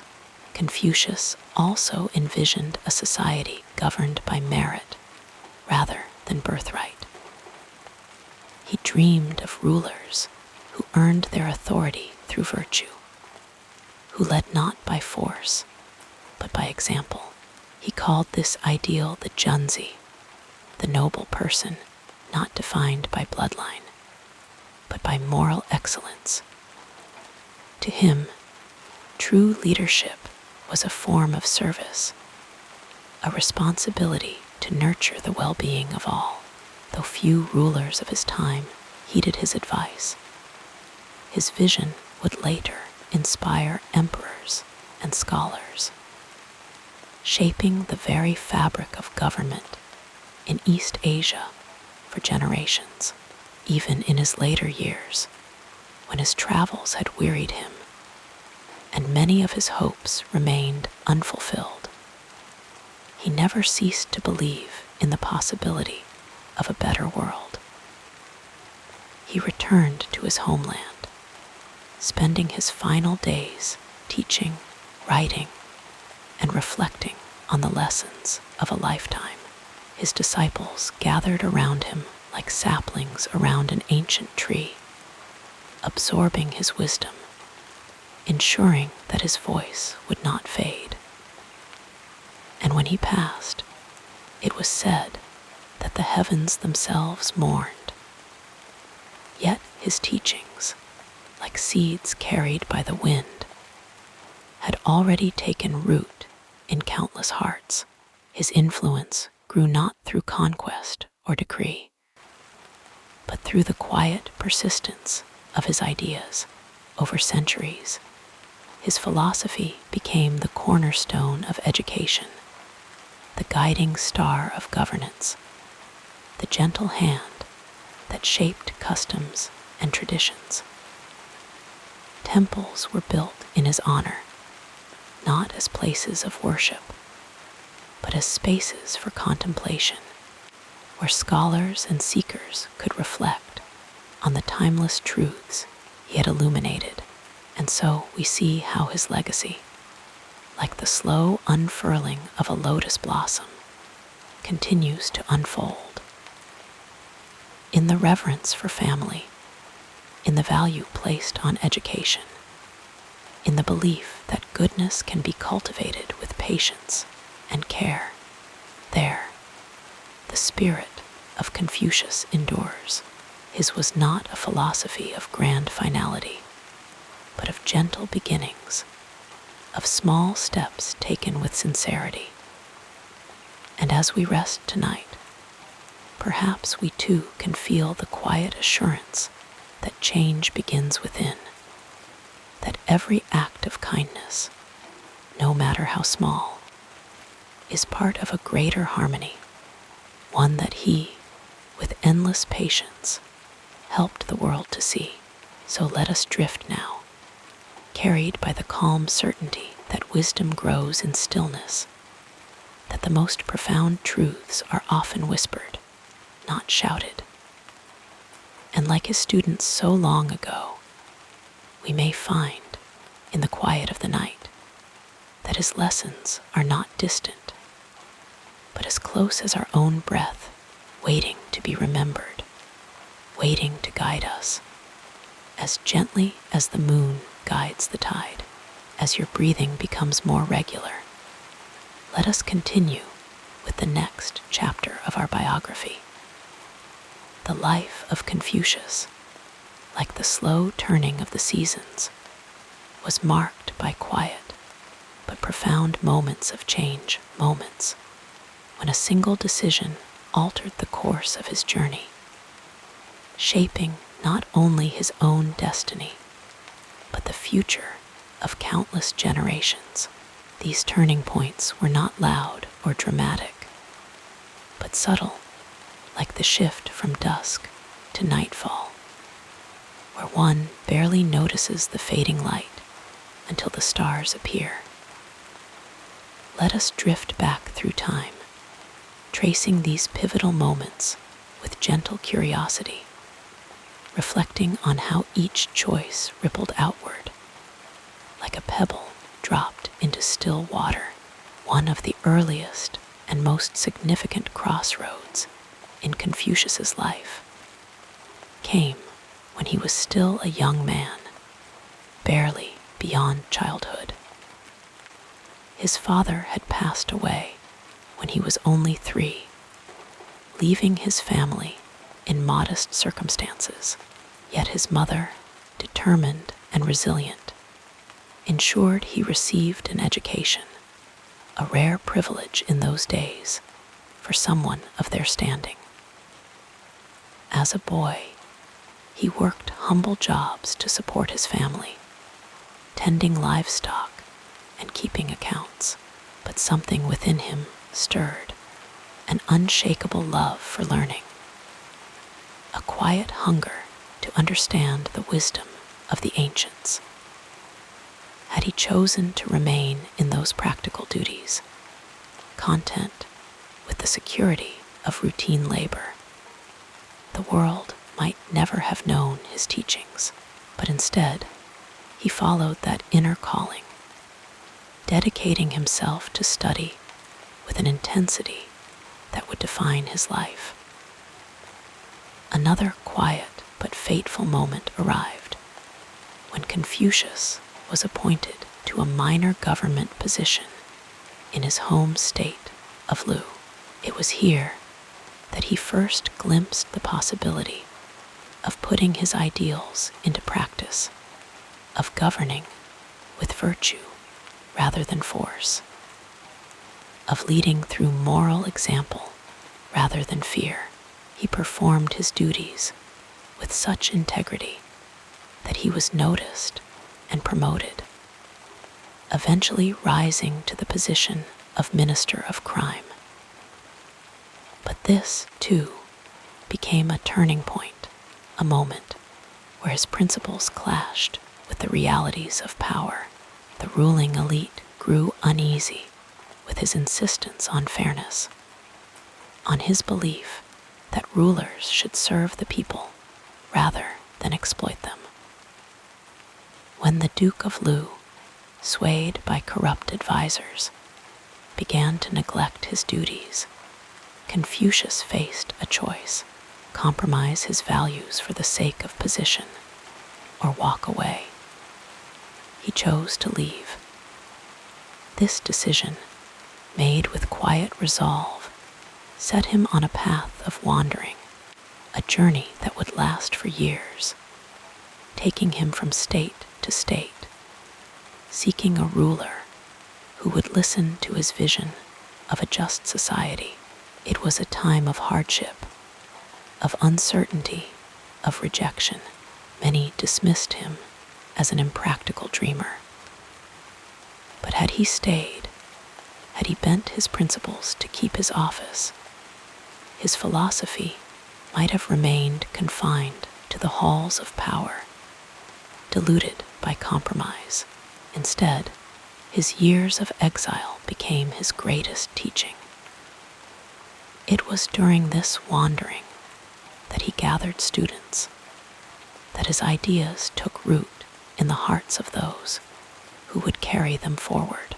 One evening, as he rested beneath an ancient tree, a disciple asked him if he ever regretted leaving Lu, if he wondered what might have been had he remained in favor. Confucius smiled softly and replied, "A man who knows what is right and does not do it is without courage." The disciple fell silent, understanding then that wisdom is not found in safety, but in the willingness to follow one's convictions, no matter the cost.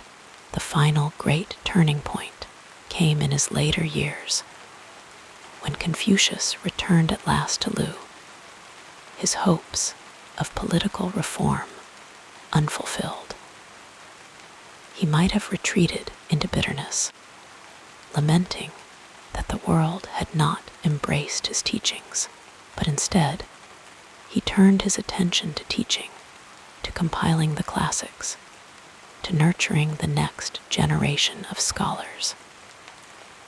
It was in this quiet work, editing the book of songs, refining the rituals, guiding his students with patient wisdom, that his influence truly began to grow.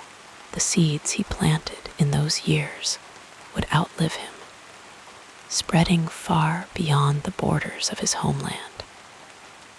Had he clung to the dream of political influence, had he refused to accept that his role was not to rule, but to teach, his legacy might have been far smaller. But by embracing his true calling, that of a guide, a mentor, a gentle voice reminding the world of its better nature, he ensured that his wisdom would endure. And so we see, in the quiet unfolding of his life, that the most profound changes often come not from grand victories, but from small, steadfast choices. The decision to study rather than labor, to leave rather than compromise, to teach rather than rule, each one shaped not only his path, but the moral imagination of an entire civilization. As we rest tonight, we might reflect on our own turning points, on the moments when we too have chosen between comfort and conviction. And perhaps, in the stillness, we can find reassurance in knowing that even the smallest act of integrity, the quietest stand for what is right, can ripple outward in ways we may never see. Like Confucius, we may not always know the full impact of our choices, but we can trust that sincerity, like a river, finds its way to the sea in time. So let us drift now, carried by the quiet certainty that every life, no matter how humble, contains moments of unseen significance. And as sleep draws near, may we rest in the knowledge that the path of wisdom is not about dramatic gestures, but about the steady, gentle turning toward what is true, one small step at a time. The calming story continues as we gently examine what happened next in this remarkable journey. The life of Confucius, like all lives, was woven through with relationships, threads of connection that shaped his thoughts, softened his heart, and sometimes tested his patience. These bonds, whether tender or turbulent, became the quiet backdrop against which his philosophy took form, teaching him as much as he taught others. Let us drift back now to the people who walked beside him, whose voices lingered in his memory long after their footsteps had faded in the soft light of his earliest years. There was his mother, Yan Zhangzai, a woman of quiet strength who carried the weight of widowhood with dignity. After the death of Confucius's father when he was just a child, she became his first teacher, instilling in him the value of ritual and reverence. Though their life was modest, she ensured he learned the rites of the ancients, lighting in him the spark of curiosity about how human beings might live in harmony. Her death, when he was still young, left a quiet ache, one that would later deepen his understanding of filial piety, the devotion between parent and child that he would elevate as a cornerstone of moral life. In his youth, Confucius formed friendships that would last a lifetime. Among them was Yan Hui, his most devoted disciple, whose humility and hunger for wisdom mirrored his own. When Yan Hui died young, Confucius wept openly, mourning not just a student, but a kindred spirit. "Heaven has bereaved me," he murmured, a rare admission of personal sorrow in a life so often measured by restraint. Another close companion was Zilu, a man of boldness and bluster, whose rough edges were softened by his unwavering loyalty. Where Confucius was measured, Zilu was impulsive. Where Confucius spoke in proverbs, Zilu spoke with his fists. Yet their differences became a source of growth. Zilu learning patience, Confucius learning the value of action. Over time, Zilu's fiery spirit became a counterbalance to Confucius's calm, a reminder that virtue could wear many faces. Romantic love, though rarely spoken of in the records of his life, may have touched Confucius in his younger years. Some say he married, though little is known of his wife beyond fleeting references. Whether out of respect or loss, he seldom spoke of her, leaving us to wonder if the silence itself was a kind of devotion. What we do know is that he had a son, Kong Qiu, and their relationship was marked by a quiet distance. Confucius, so patient with his students, struggled to extend the same gentleness at home. It was a moment of sternness that perhaps carried regret, for in later years he would emphasize that true wisdom begins in the home, with kindness as its foundation.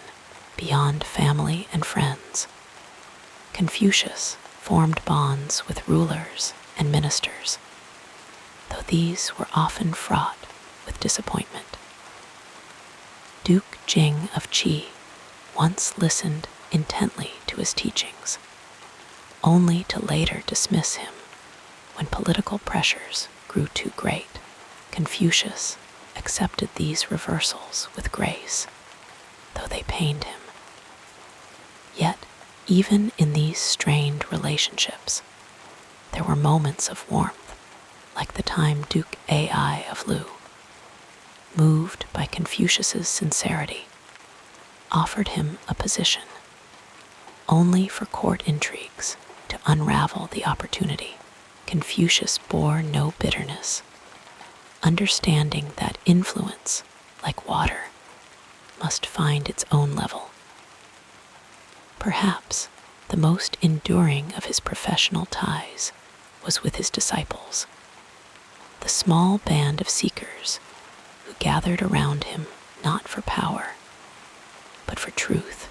They traveled together, ate together, debated together, forming what might be called the first school in the truest sense, a community bound by shared purpose. There was Zigong, quick-witted and eloquent, who could weave words like silk.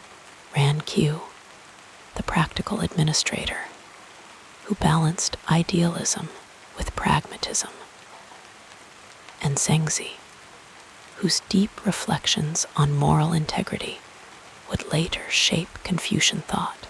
These were not mere students, but fellow travelers on the path of wisdom, each contributing their own light to the whole. In his final years, as his body grew weary, Confucius found solace in these bonds. When asked if he regretted his many hardships, he shook his head. His last days were spent quietly, editing the classics, speaking with his disciples, and reflecting on a life that had been less about grand achievements than about the quiet accumulation of moments lived with sincerity. When the end came, it was said that even the heavens mourned a soft rain falling as his followers buried him, their tears mingling with the earth. And so we see, in the quiet unfolding of his relationships, how deeply human Confucius was, how his wisdom was not handed down from on high, but forged in the gentle friction of love and loss, friendship and disappointment. He learned from his mother the weight of devotion, from Yan Hui the lightness of joy in learning, from Zilu the strength of loyalty, and from his disciples the patience of teaching. Each connection, whether lasting or brief, left its mark, reminding him and us that no one walks alone. As sleep draws near, perhaps we too can reflect on the people who have shaped us, those who taught us patience, those who tested our resolve, those whose presence, however fleeting, made us more than we were. Like Confucius, we may find that our deepest lessons came not from books or grand events, but from the quiet, everyday exchanges of love and understanding. And in that realization, there is a kind of peace, a gentle knowing that even now, as we drift toward rest, we are held in the unseen web of all those who have touched our lives, and all those whose lives we, in turn, have touched. So let us close our eyes, carried by the thought that relationships, like rivers, flow onward, sometimes turbulent, sometimes still, but always moving towards something greater. And in that flowing, may we find rest. Allow yourself to sink deeper into comfort as we explore the next phase of this soothing biography. In the quiet hours of the morning, before the world awoke and the demands of teaching pressed upon him, Confucius often rose with the first light of dawn. He would step outside, feeling the cool earth beneath his feet, and take slow, measured breaths of the crisp air. This was his time, a space between waking and duty, where he could simply be, he had a deep appreciation for stillness, for the way the world seemed to hold its breath just before the sun crested the horizon. It was in these moments that he felt most connected to the rhythms of nature, to the quiet wisdom of the earth itself.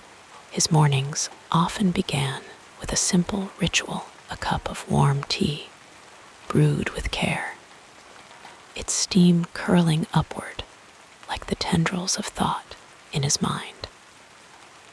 He would sit in silence, savoring the flavor, letting the warmth seep into his hands.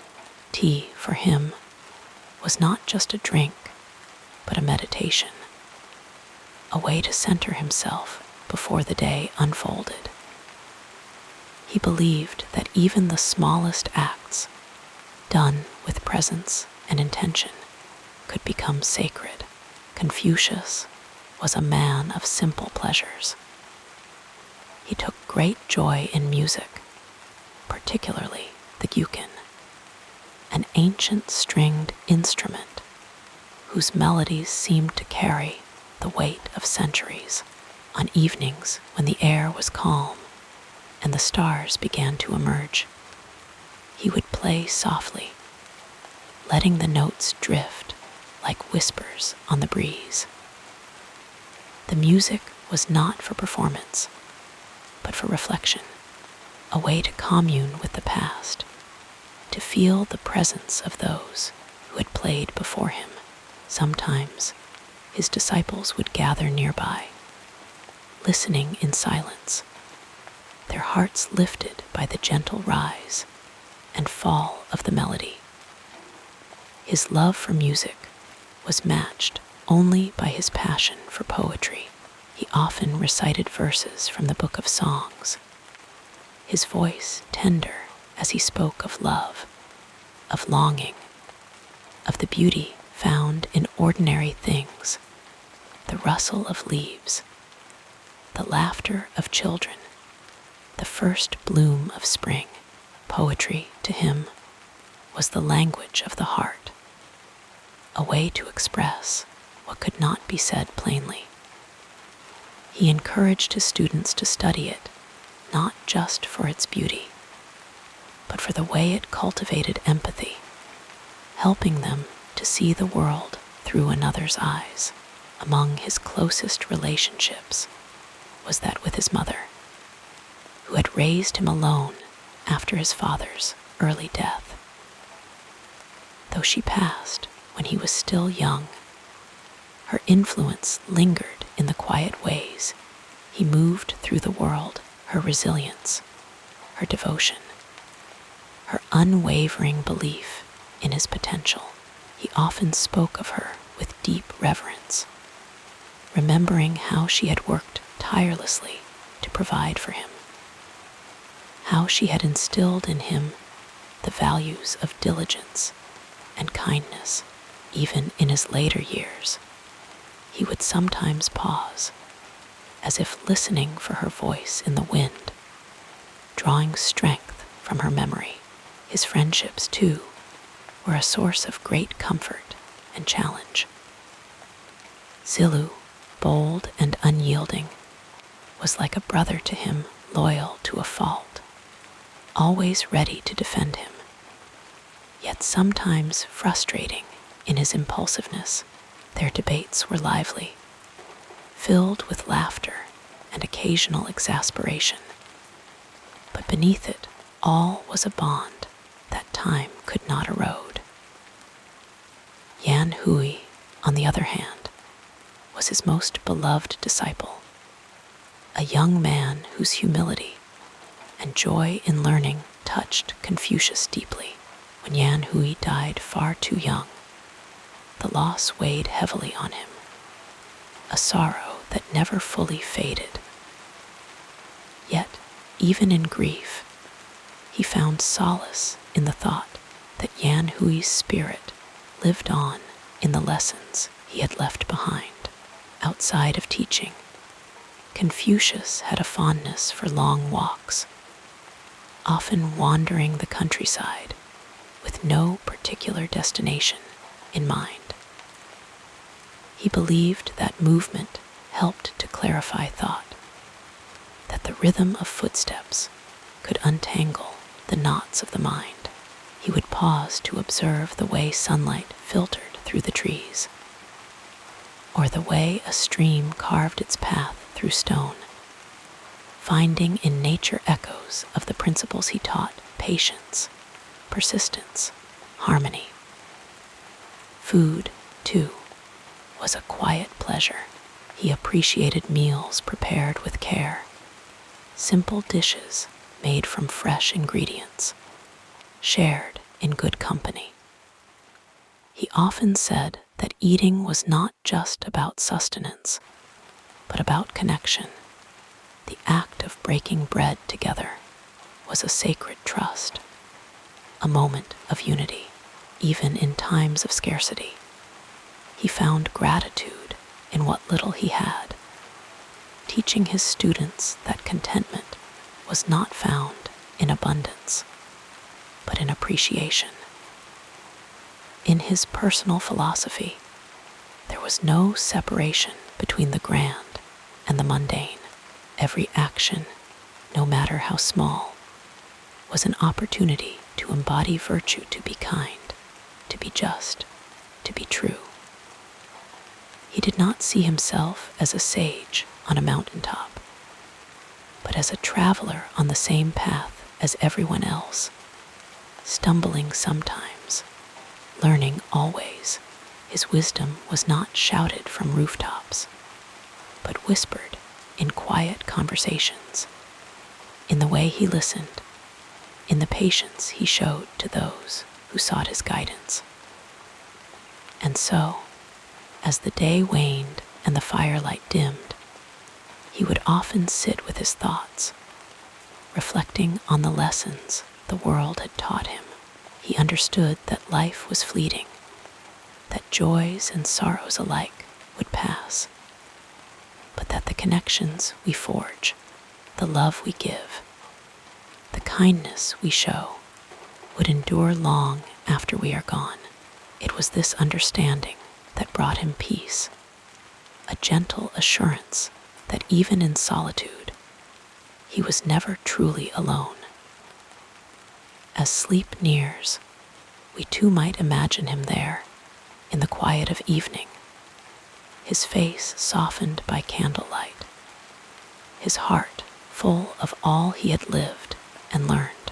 And in that imagining, perhaps we can find our own rest, knowing that the same stillness he cherished is available to us, here and now, in the soft darkness before dreams take hold. Like a gentle river flowing toward the sea, our story continues with the next meaningful chapter. In the quiet hours before dawn, when the world was still wrapped in shadows, Confucius would rise with a slow and deliberate grace. The air was cool, carrying the faint scent of dew on the grass, and the first whispers of light had yet to touch the horizon. His mornings began not with haste, but with stillness, a moment to breathe, to gather his thoughts, to align himself with the rhythm of the day. He would wash his face with water from a simple earthen bowl, the chill of it sharpening his senses, a small ritual of renewal. Breakfast was a humble affair: steamed millet, perhaps, or a simple porridge, alongside pickled vegetables, or a few bites of salted fish. He ate slowly, savoring each mouthful, for even the act of nourishment was an opportunity for mindfulness. The table where he sat was low and unadorned, its wood worn smooth by years of use. Nearby, a small brazier might hold the last embers of the previous night's fire, its warmth a gentle companion in the early hours. Once the meal was finished, he would step outside, where the first light of morning painted the sky in soft hues of gold and rose. It was his habit to walk in the garden, his hands clasped behind his back, his steps measured and unhurried. He would pause to observe the unfurling of a new leaf, the flight of a bird across the open sky, the way the light played upon the surface of a still pond. These small moments were not distractions, but lessons, reminders of harmony, of patience, of the quiet unfolding of the natural world. As the sun climbed higher, he would turn his attention to study and teaching. His workspace was simple, a low desk, a brush and inkstone, a few well-worn bamboo scrolls laid out with care. The room was spare, but not austere, filled with the soft rustle of paper and the faint scent of ink. Here, he would read, write, or converse with those who came seeking wisdom. His words were never rushed, his explanations never impatient. If a student struggled, he would guide them gently, his voice like a steady stream flowing over smooth stones. The midday meal was shared with others, disciples, friends, sometimes even strangers who had come to learn. The food was simple but nourishing, prepared with care and shared with gratitude. There was always enough, always a place at the table for one more. Conversation flowed like water, sometimes light and laughter-filled, other times deep with reflection. No question was too small, no thought too humble to be considered. After eating, there might be a short rest, a quiet hour for meditation, or a brief nap beneath the shade of a tree. Confucius understood the importance of balance, of allowing the mind and body to rest so that they might return to their work refreshed. The afternoon might bring more teaching, or perhaps administrative duties if he was serving in an official capacity.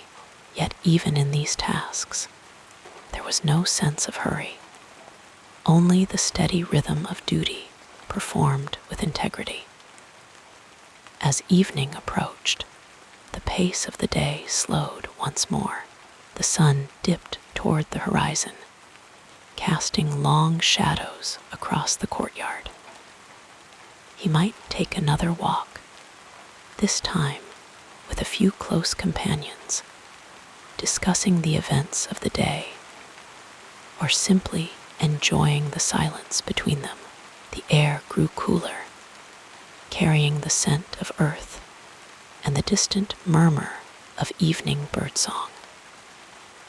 Dinner was a quiet affair, often taken in the company of family or a few trusted friends. The dishes were simple, steamed greens, a bit of rice, perhaps some broth flavored with herbs from the garden. The meal was eaten with the same mindfulness as the morning's repast, each bite a reminder of the earth's generosity. Afterward, there might be tea, its warmth soothing the throat and the spirit.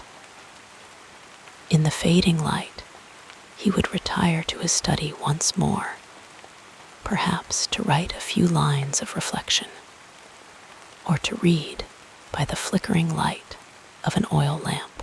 The flame cast gentle shadows on the walls, dancing like thoughts given form. Here, in the quiet, he would ponder the day's lessons, not just those he had taught, but those he had learned. For wisdom was not a one-way stream.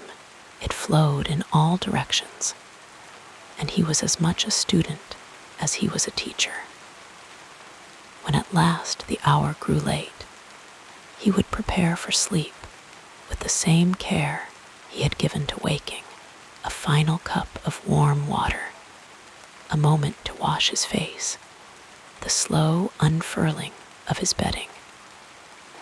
The night was still. The only sounds the distant chirping of crickets or the soft sigh of the wind through the trees. He would lie down, his breath steady, his mind at peace. And so, in the quiet darkness, he would drift into sleep, not as one escaping the world, but as one who had moved through it fully, with kindness, with presence, with grace. His rest was deep and untroubled, for he knew that the next day would bring its own rhythms, its own lessons, its own small acts of virtue waiting to be lived. And as we imagine him there, in that gentle repose, perhaps we too can surrender to the night, trusting that the same peace he found is ours to claim. Here in the quiet, in the dark, in the soft embrace of sleep, as your thoughts grow quieter, we'll continue our peaceful exploration of this fascinating life. Confucius lived a life guided by quiet reflection and deep reverence for the ways of harmony. His philosophy was not built in haste, but unfolded slowly, like the petals of a lotus opening to the morning sun. He believed that wisdom was not something to be seized, but rather something to be cultivated with patience, like a farmer tending his fields, trusting in the rhythms of nature. At the heart of his thinking was the principle of Ren, often translated as benevolence or humaneness. To Confucius, Ren was the essence of what it meant to be truly good, to treat others with kindness, to act with compassion, even in the face of misunderstanding. This simple yet profound idea shaped his entire worldview, reminding those who followed him that true morality begins with empathy, with the ability to see oneself in another. His teachings were not abstract theories, but practical wisdom meant to be lived. He spoke often of Li, the rituals and traditions that gave life structure and meaning. These were not empty ceremonies, but acts that fostered respect, that wove individuals into the greater fabric of society. A meal shared with reverence, a bow exchanged with sincerity, a word spoken with care. These were the threads that bound people together. He believed that through small, daily acts of propriety, one could cultivate a noble character. Confucius also placed great emphasis on filial piety, the reverence for one's parents and ancestors. To him, the family was the first school of virtue, the place where one learned duty, humility, and love. This was not merely about obedience, but about understanding the deep connections that sustain life across generations. His own journey was not without struggle. In his younger years, he served in minor government roles, hoping to influence rulers with his ideals of justice and good governance. But the world of politics was often harsh, and many leaders were more concerned with power than with virtue. Disillusioned, he traveled from state to state, sometimes welcomed sometimes turned away, always teaching those who would listen. It was during these years of wandering that his philosophy deepened, shaped by both hardship and the quiet lessons of ordinary life. Confucius replied, "To govern is to correct." He believed that leadership was not about force, but about moral example. A ruler who was just, who lived with integrity, would inspire the same in others. He also spoke of the Junzi, the noble person, not someone born into privilege, but one who cultivated virtue through learning and reflection. The noble person is calm and at ease. The small person is anxious and troubled, he observed. To Confucius, true nobility came from inner peace, from a mind undisturbed by petty concerns, a heart unshaken by fleeting desires. His teachings on education were gentle yet firm. He believed that learning was a lifelong journey, not a race to be won. "Isn't it a pleasure," he said, "to study and practice what you have learned?" To him, knowledge was not merely for personal gain, but for the betterment of all. He welcomed students from all walks of life, teaching them not just texts, but how to live with wisdom and grace. As the years passed, his influence grew, not through force or decree, but through the quiet power of his example. Even in moments of difficulty, he remained steadfast. His calm was not indifference, but a deep trust in the order of things, a belief that virtue itself was a kind of shelter. In his later years, he returned to his homeland, where he continued to teach and edit ancient texts, preserving the wisdom of the past for future generations. His days were simple, filled with study, conversation, and contemplation. And when evening came, he would prepare for rest with the same mindfulness he brought to all things: a cup of warm water, a moment of stillness, the gentle unfurling of his bedding. He did not claim to have all the answers. This humility was part of his greatness, his understanding that wisdom was not a destination, but a path walked with patience and care.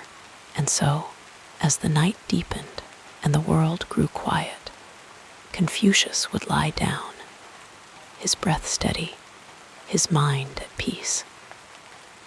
He had lived each day with intention, had taught not with grand proclamations, but with small, enduring truths.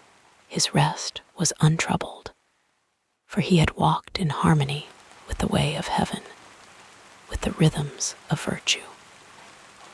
And as we reflect on his life, on the gentle strength of his teachings, perhaps we too can find comfort in his words, in the quiet assurance that goodness is not beyond us, that wisdom begins with a single step taken in sincerity.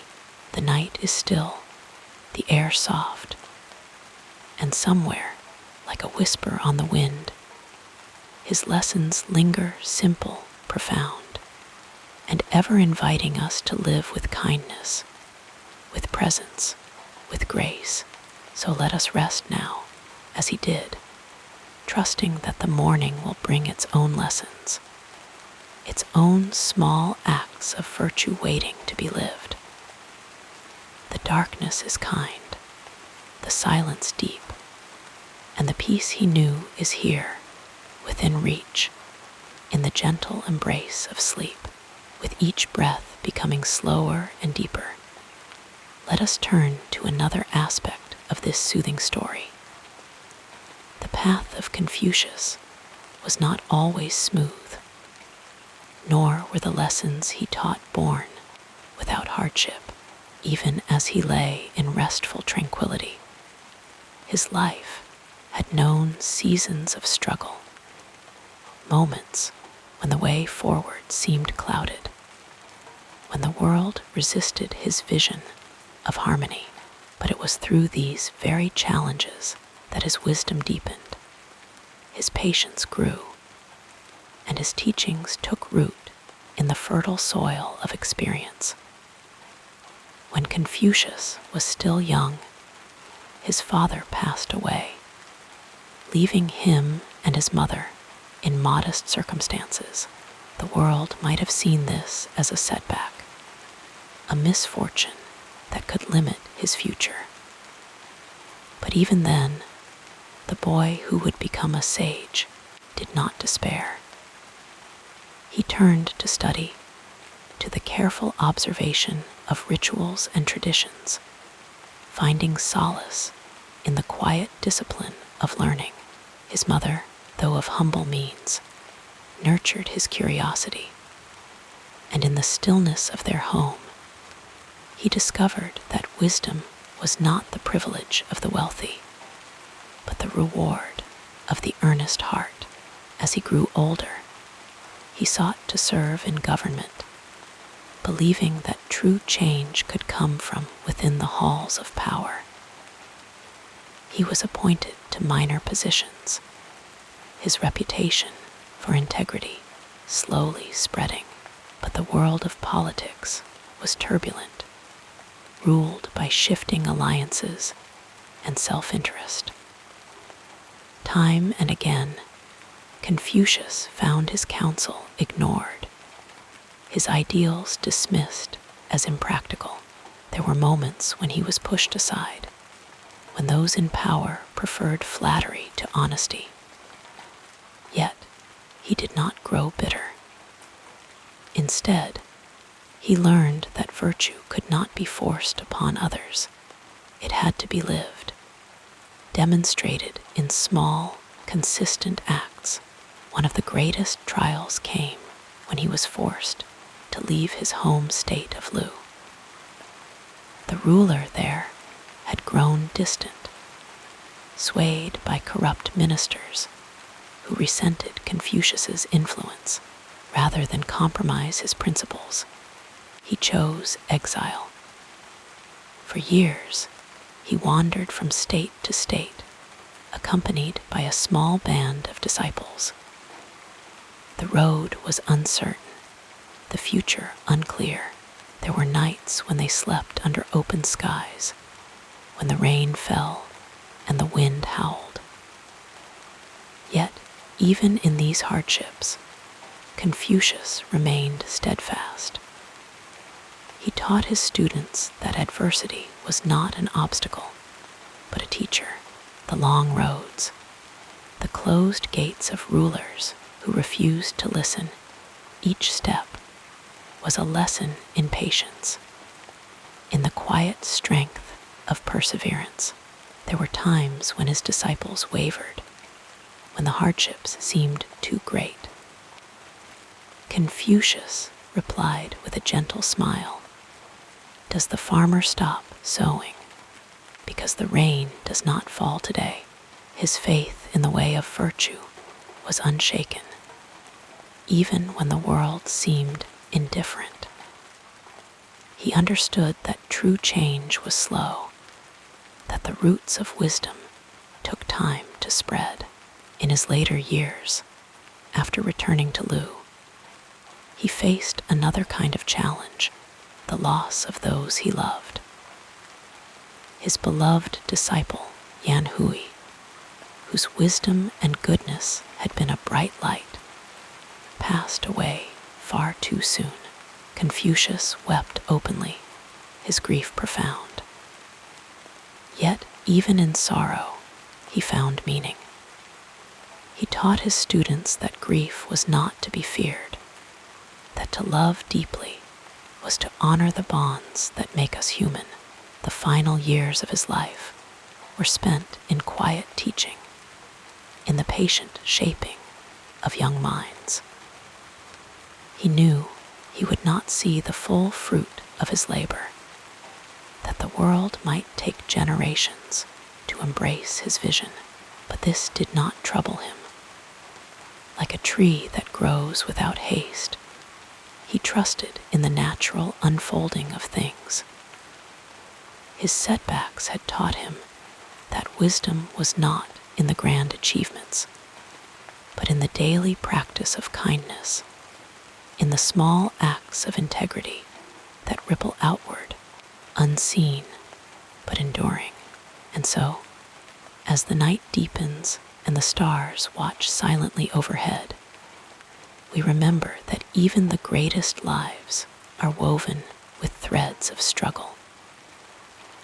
Confucius did not walk a path free of obstacles, but he walked it with grace, with the quiet certainty that every challenge was part of the journey. His rest was untroubled because he had met each trial not with defiance, but with understanding, not with haste, but with the slow, steady rhythm of a heart at peace. And perhaps that is the lesson we can carry into our own rest tonight, that difficulties, like the turning of seasons, are natural. That setbacks do not define us, but shape us if we meet them with patience, with the same gentle persistence that guided Confucius through his long and winding path. The night is soft around us, the air still, and as sleep draws near, we can let go of the day's struggles, trusting that tomorrow, like every sunrise, will bring its own quiet opportunities to begin again. So breathe deeply and let the stillness settle over you as it did over him.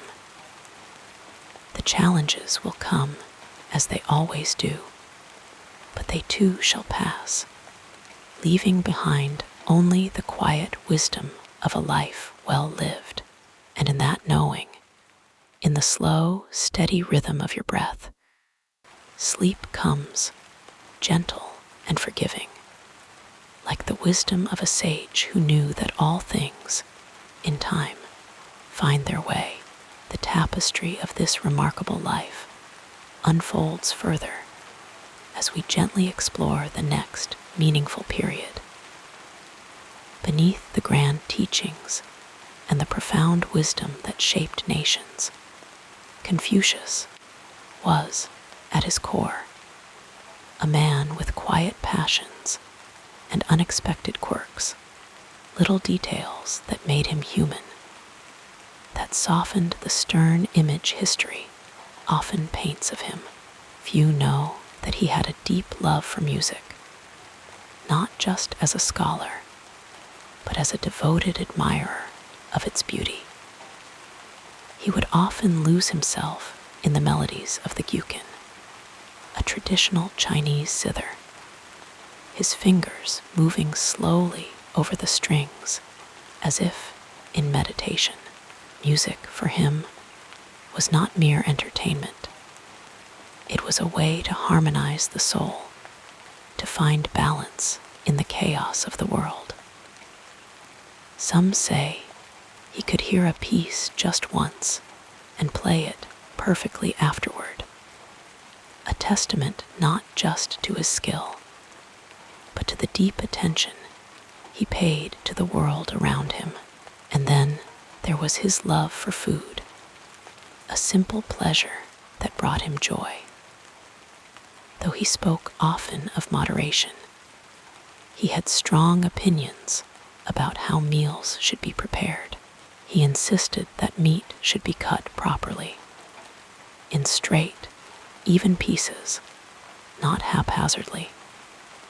As if carelessness in the kitchen led to carelessness in life, he disliked strong flavors that overpowered the natural taste of ingredients, believing that subtlety was the mark of both good cooking and good character. It is said that when he he was served a dish that was too salty or too spicy, he would quietly push it aside, not in anger, but with the gentle disappointment of someone who believed even the smallest things should be done with intention. He also had a surprising sense of humor, a lightness that often goes unmentioned. Though his sayings are remembered for their gravity, those who knew him spoke of his quick wit, the way he could diffuse tension with a well-timed remark. It was a reminder that perfection was not the goal, only sincerity. The man fell silent, and the others laughed, not in mockery, but in appreciation of the gentle way he exposed empty pride. He was also deeply superstitious in ways that might seem surprising for a philosopher of such reason. He believed in dreams as messages from the unseen world, and he would often pause to interpret them, seeing omens in the flight of birds or the patterns of clouds. Once, after dreaming of an ancient sage, he spent days in quiet reflection, convinced he had been given guidance. And then there was his deep, abiding love for nature. He would often wander alone in the countryside, not to teach or to ponder great ideas, but simply to watch the way the light moved through the trees, or to listen to the wind rustling the reeds by the river. He found comfort in the slow, unchanging rhythms of the earth, in the way the seasons turned without hurry or complaint. It is said that after a long day of discussion with his students, he would sometimes sit by a stream, trailing his fingers in the water, his thoughts as calm and untroubled as the current itself. Perhaps most surprising of all was his deep sorrow, a vulnerability he rarely showed, but carried always. He had known loss. His father died when he was young.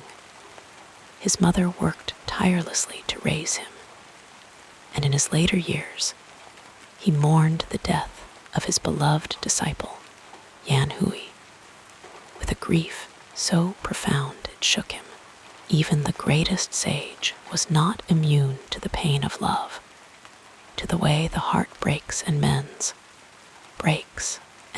again. But it was these very human moments, his love of music, his quiet superstitions, his laughter, his grief, that made his wisdom so enduring. He did not speak from some unreachable height of perfection, but from the same earth we all walk, with the same joys and sorrows, the same small pleasures and unexpected doubts. He knew what it was to fail, to be laughed at, to wander without a home.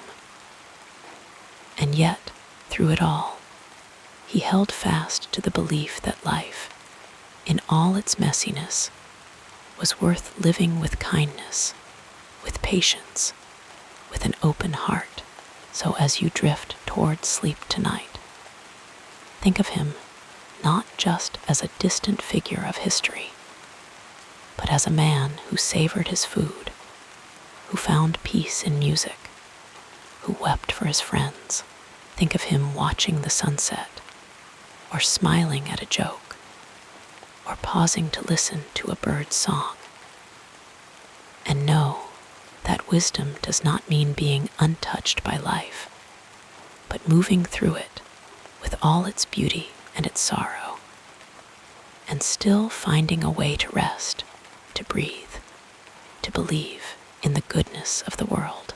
Let that thought carry you now, as the night grows quieter, as the stars turn slowly overhead.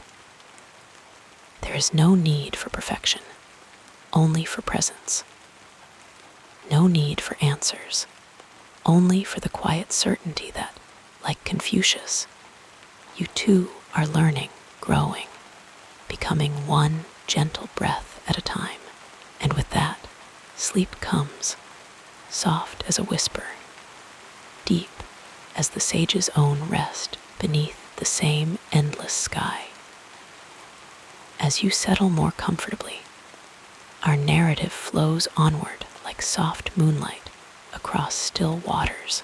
Imagine, for a moment, the world as it was in the 6th century BCE, a time of shifting kingdoms, whispered philosophies, and the quiet turning of seasons over the land we now call China.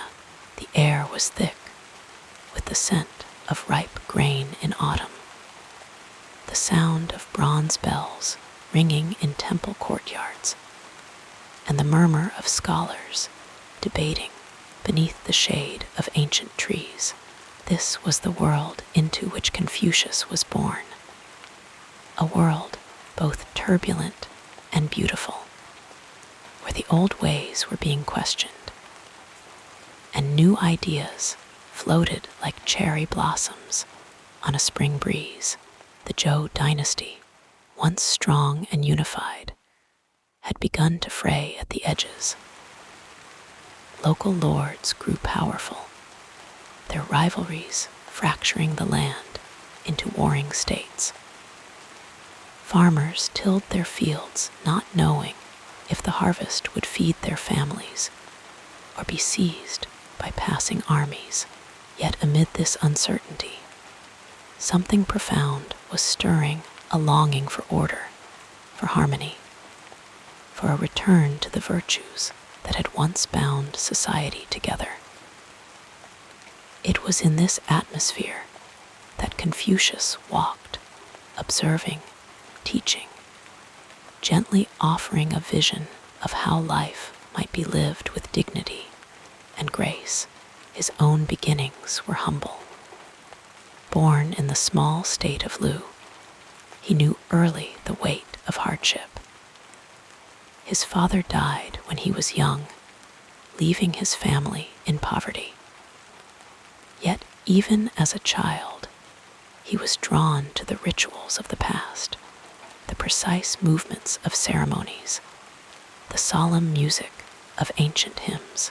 These were not empty traditions to him, but threads connecting people to something greater, a way of living that honored both heaven and earth. As he grew, he studied tirelessly, mastering the arts of poetry, history, and music, seeing in them the keys to a well-ordered heart. Beyond the borders of China, the world was stirring too. In far-off India, the Buddha was teaching his own path to enlightenment. In Greece, philosophers would soon walk the marble steps of Athens, pondering truth and justice. But Confucius was not concerned with distant lands. His gaze remained fixed on the people before him, the farmer sweating in his field, the ruler lost in pride, the student hungry for wisdom. He believed that true change began not with grand proclamations, but with the quiet cultivation of character, one person at a time. The society he sought to mend was built on relationships, parent and child, ruler and subject, friend and friend. When these bonds were strong, he taught, the world would find its balance. He spoke of *Ren*, a kindness that flowed like water, and *Li*, the rituals that gave shape to daily life. To him, even the simple act of sharing a meal could be sacred if done with respect. He saw no divide between the spiritual and the ordinary, for in the ordinary lay the seeds of the divine. seasons turned and his reputation grew. Students gathered around him, drawn by his patience, his humor, his unwavering belief in their potential. He did not demand perfection, only sincerity. His lessons were not harsh commandments, but gentle invitations to reflect, to grow, to become more fully human. Yet the world was slow to change. Kings listened to his advice, but often chose power over virtue. He wandered from state to state, sometimes welcomed, sometimes driven away, yet never bitter. Even in disappointment, he found solace in music, strumming his kin beneath the moonlight, or in the laughter of friends, sharing stories late into the night. As you drift toward sleep now, think of him not as a statue or a legend, but as a man who knew weariness as well as wonder, who paused to watch the first frost settle on the grass, who savored the taste of simple food after a long journey. His wisdom was not carved in stone, but lived in moments, listening to an elder's advice, mourning a lost friend, watching the way a river shapes the land over time. And so the years passed, the way all years do, softly, inevitably. His body grew frail, but his mind remained clear, still turning over questions, still finding joy in teaching. When death came, it was with the same quiet dignity with which he had lived. His students mourned, then carried his words forward, like lanterns in the gathering dark. Now, centuries later, his voice still whispers in the rustle of pages, in the quiet resolve of those who choose kindness over force. The world he knew is gone, yet the heart of his teaching remains, a reminder that wisdom is not about knowing all the answers, but about loving the questions, about tending to the small, sacred acts that make us human. So let your breath slow, your thoughts settle. The same stars that watched over him shine now for you.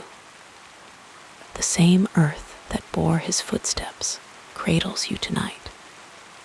There is no hurry here, no need to grasp for meaning, only rest, as he too once rested, trusting that tomorrow will bring its own lessons, its own gentle chances to begin again.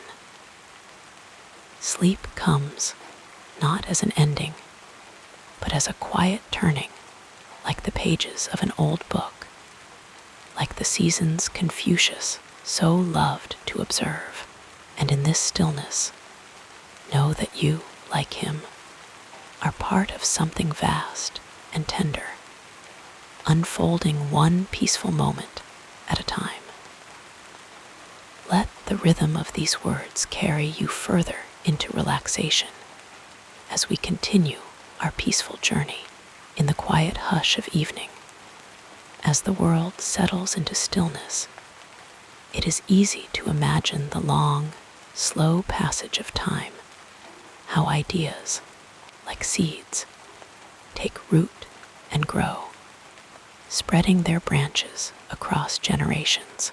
Among the great teachers of history, few have left as deep and enduring an imprint as Confucius. His words, spoken over 2,000 years ago, did not merely echo in the halls of ancient China, but seeped into the very soil of culture, shaping the way people thought, governed, and lived with one another. His teachings were not loud proclamations, but gentle whispers, urging harmony, respect, and the cultivation of virtue in everyday life. At first, his influence was subtle, like the first light of dawn creeping over the horizon. In his own time, Confucius wandered from state to state, offering counsel to rulers who often failed to heed his wisdom.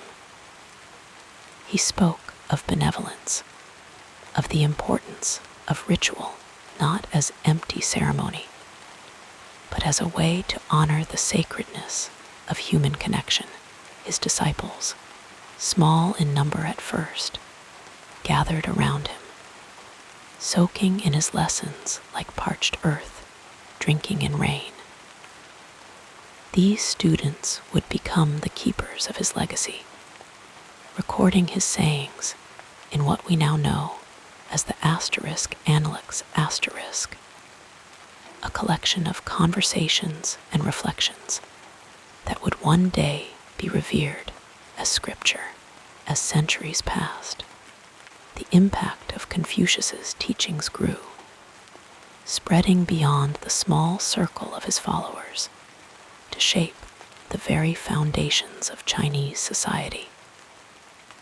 During the Han Dynasty, his philosophy was elevated to the status of state doctrine, becoming the guiding light for governance, education, and moral conduct.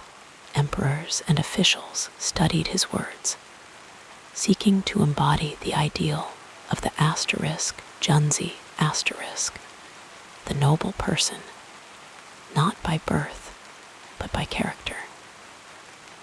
The imperial examination system, which would endure for over 1,000 years, was built upon Confucian texts, ensuring that those who governed were steeped in his wisdom. But Confucius's influence was never confined to the halls of power. It flowed like a quiet river into the homes of ordinary people, shaping family life, social customs, and even the rhythms of daily interaction. The 5 key relationships he emphasized between ruler and subject, father and son, husband and wife, elder and younger brother, friend and friend, became the framework for harmony in society. Respect for elders, filial piety, the importance of education. These were not abstract ideals, but living practices woven into the fabric of everyday existence. Parents taught their children his sayings. Scholars pored over his texts, farmers and artisans, though they might never read a word he wrote, lived by the values he espoused. Beyond China's borders, his teachings rippled outward, carried by scholars, travelers, and later by the printed word.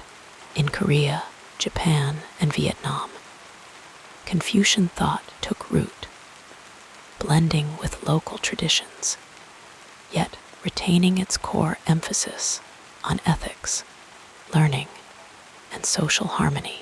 In Japan, the samurai class adopted his teachings, merging the way of the warrior with the way of the scholar. In Korea, Confucianism became the foundation of the civil service system, much as it had in China.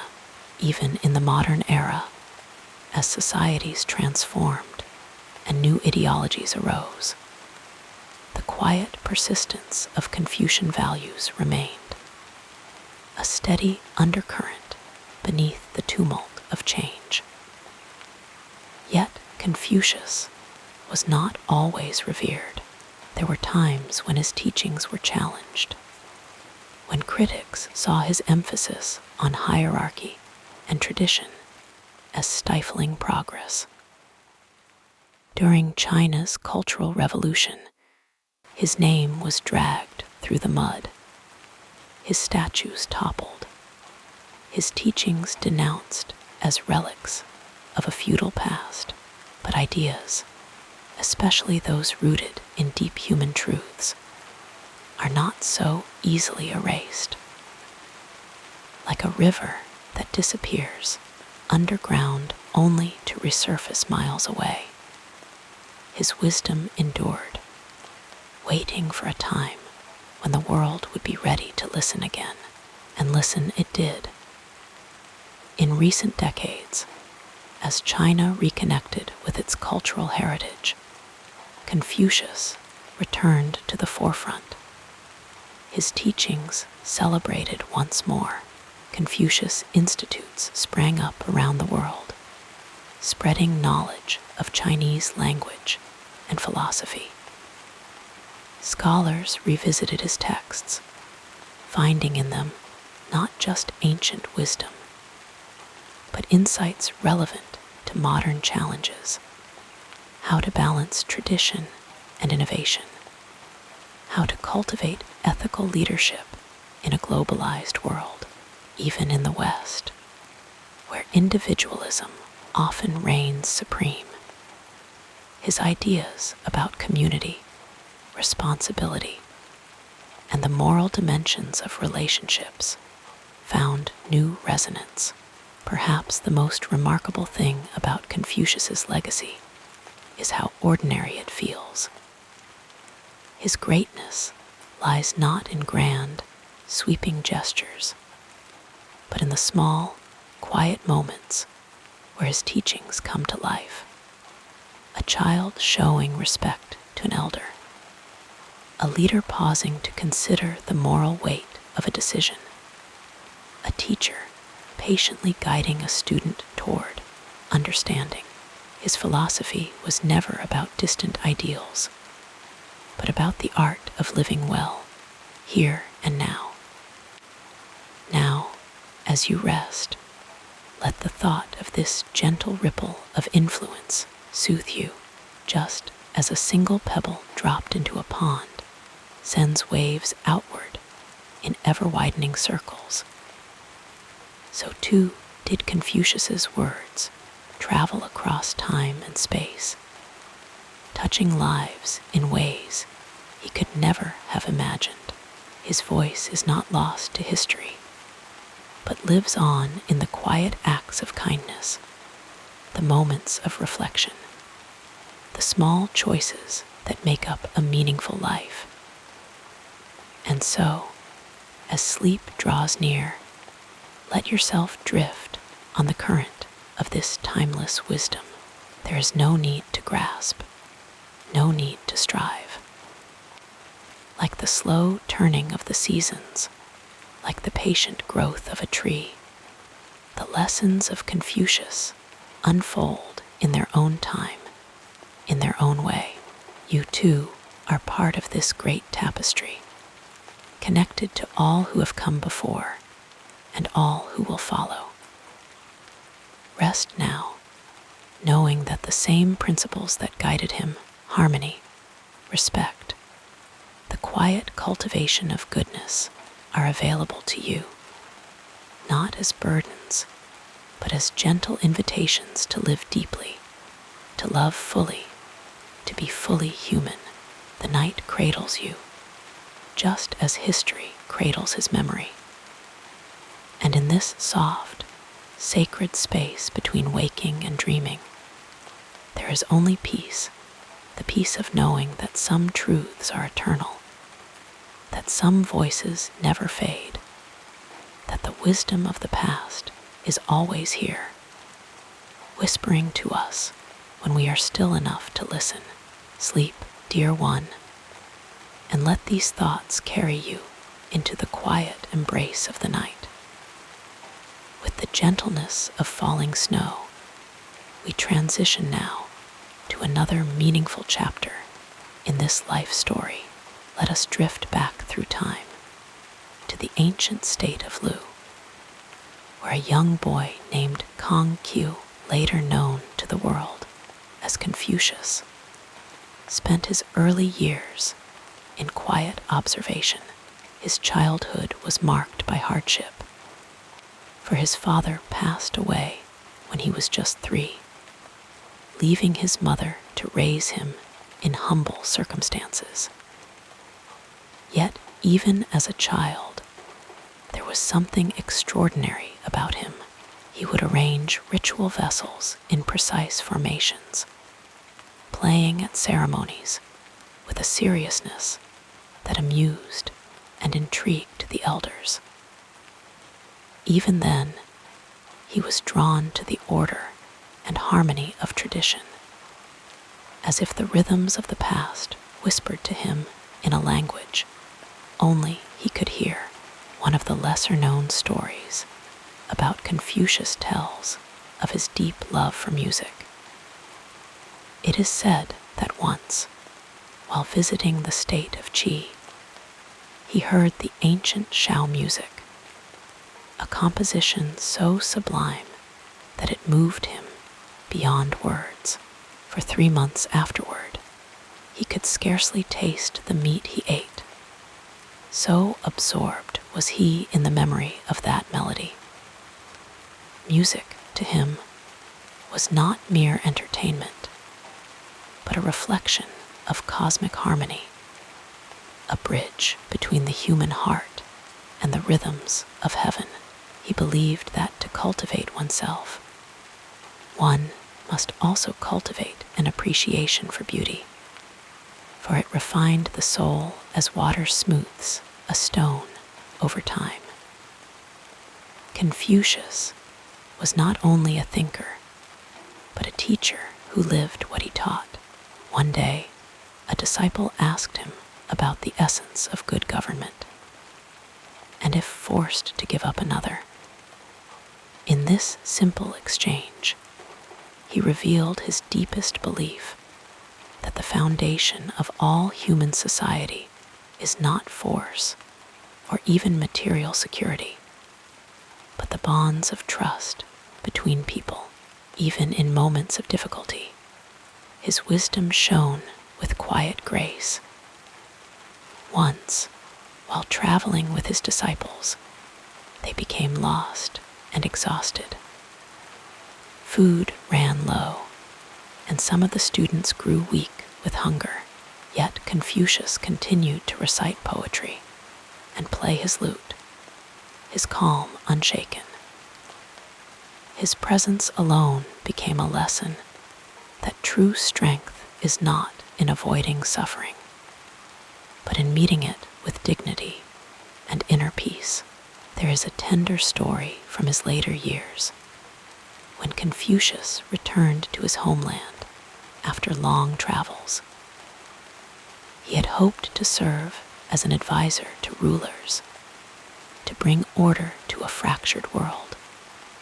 But many of his efforts had been met with indifference or rejection, yet he never lost his gentle humor. He understood that the value of an action was not in its outward success, but in its alignment with what was right. Even in seeming failure, there was dignity. His final years were spent teaching, surrounded by devoted students who recorded his sayings, preserving them for generations to come. On the day of his death, it is said that he woke early, humming softly to himself, and with that, he closed his eyes and passed peacefully, as if stepping into the next great mystery with the same quiet acceptance that had guided his life. Now, as sleep wraps around you, let these stories settle softly in your mind. Imagine Confucius walking through the countryside, his robes swaying gently with each step, his voice carrying not in thunder, but in the murmur of a stream.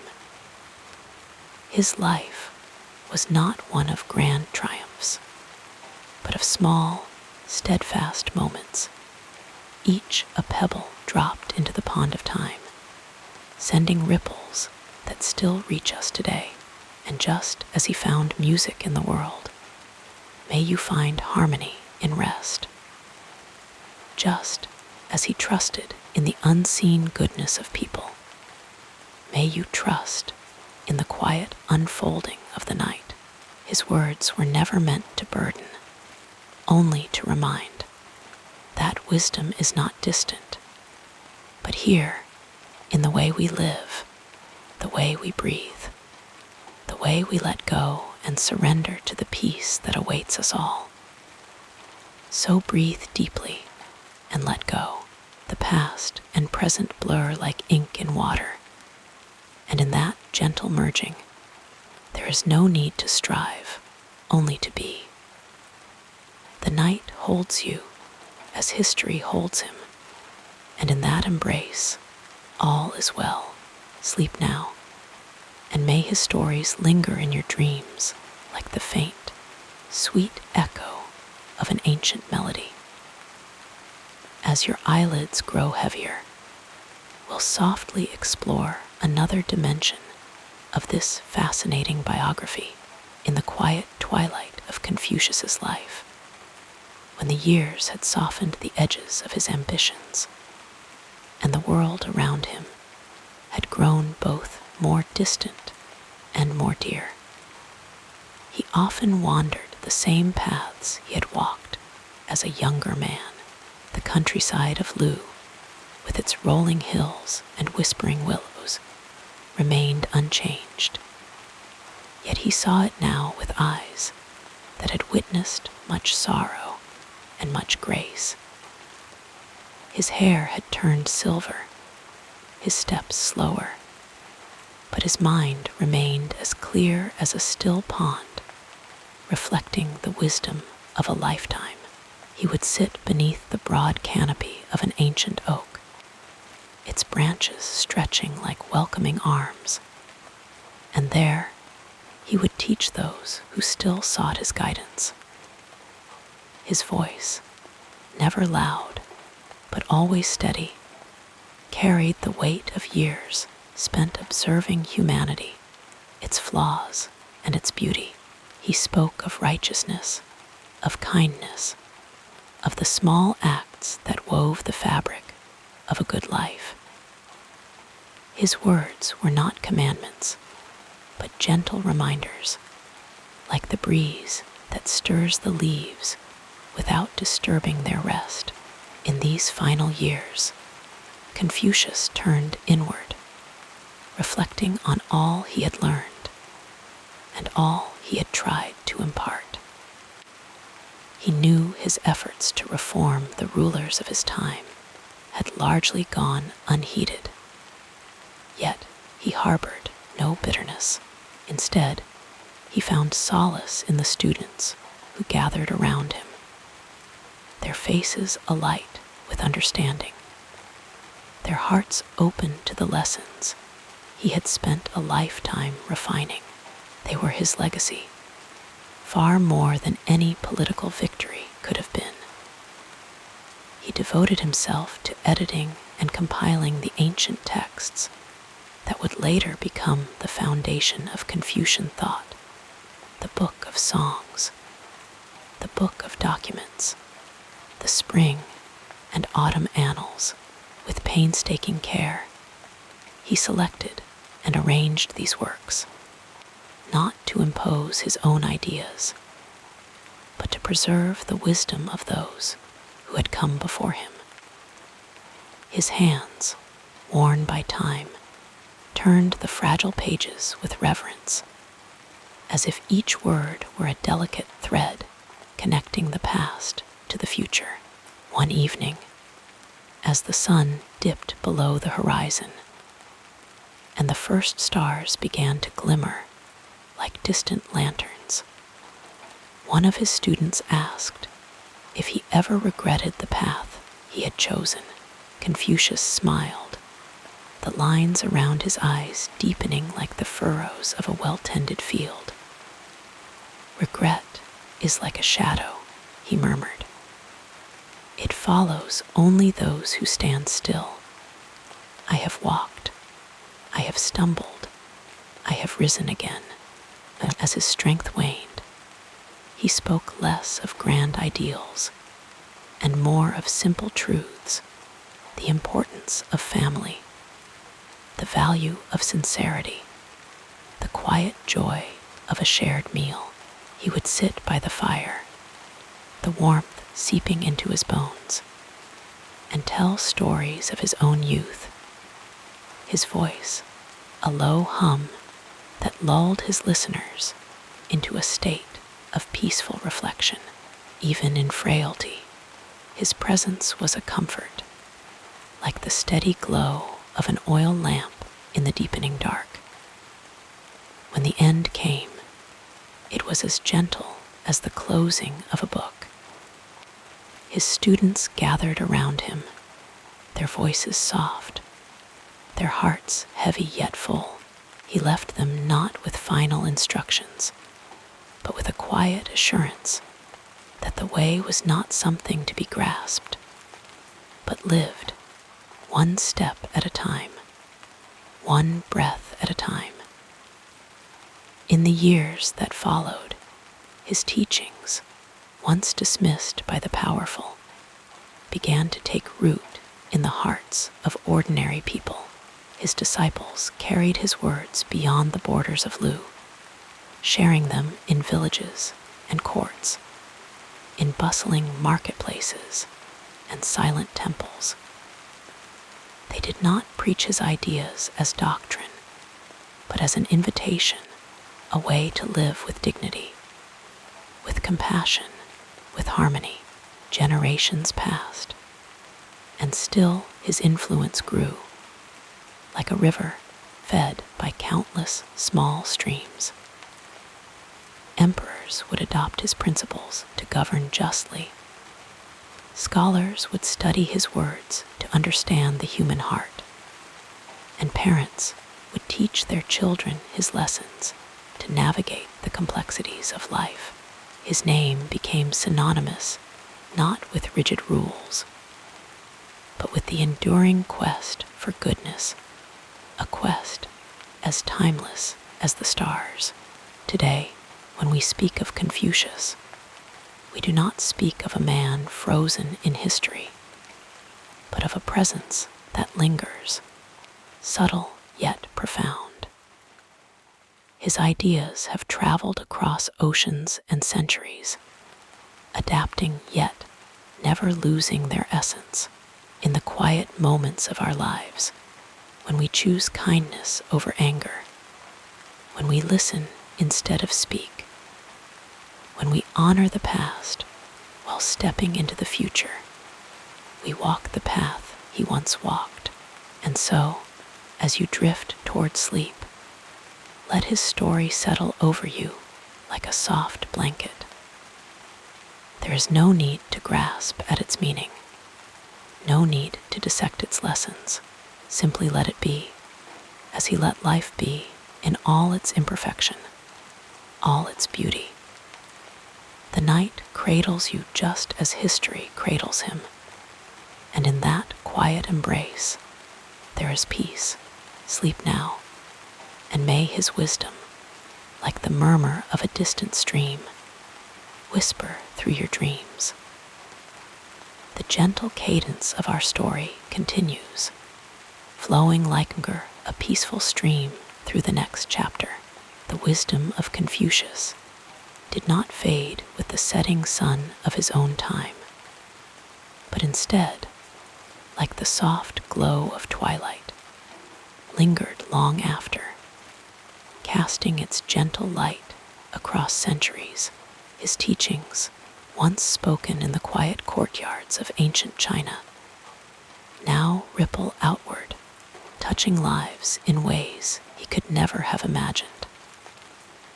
They have been carried on the winds of time, adapted and reshaped, yet always retaining their core, an enduring belief in harmony, respect, and the cultivation of virtue. Long after Confucius walked the earth, his disciples preserved his words, carefully recording them in the asterisk analects, asterisk, a collection of sayings and conversations that would become the foundation of Confucian thought. These teachings spread far beyond the borders of his homeland, influencing emperors and scholars, shaping governments and philosophies. The Han Dynasty, centuries later, embraced Confucianism as its guiding doctrine, weaving his principles into the very fabric of Chinese society. The idea of *Ren*, compassion, humaneness became a cornerstone, reminding rulers and subjects alike that true leadership began with moral character. But Confucius's influence did not stop at the edges of China, like a quiet river flowing into a vast ocean. His teachings reached Korea, Japan, and Vietnam, where they merged with local traditions, creating new expressions of his philosophy. In Japan, the samurai class adopted Confucian ideals, blending them with Bushido, the way of the warrior, emphasizing loyalty, honor, and self-discipline. Even today, traces of his wisdom can be found in the respectful bow of a greeting, in the careful attention paid to elders, in the quiet dignity of everyday interactions. In more recent times, Confucianism has faced both reverence and resistance.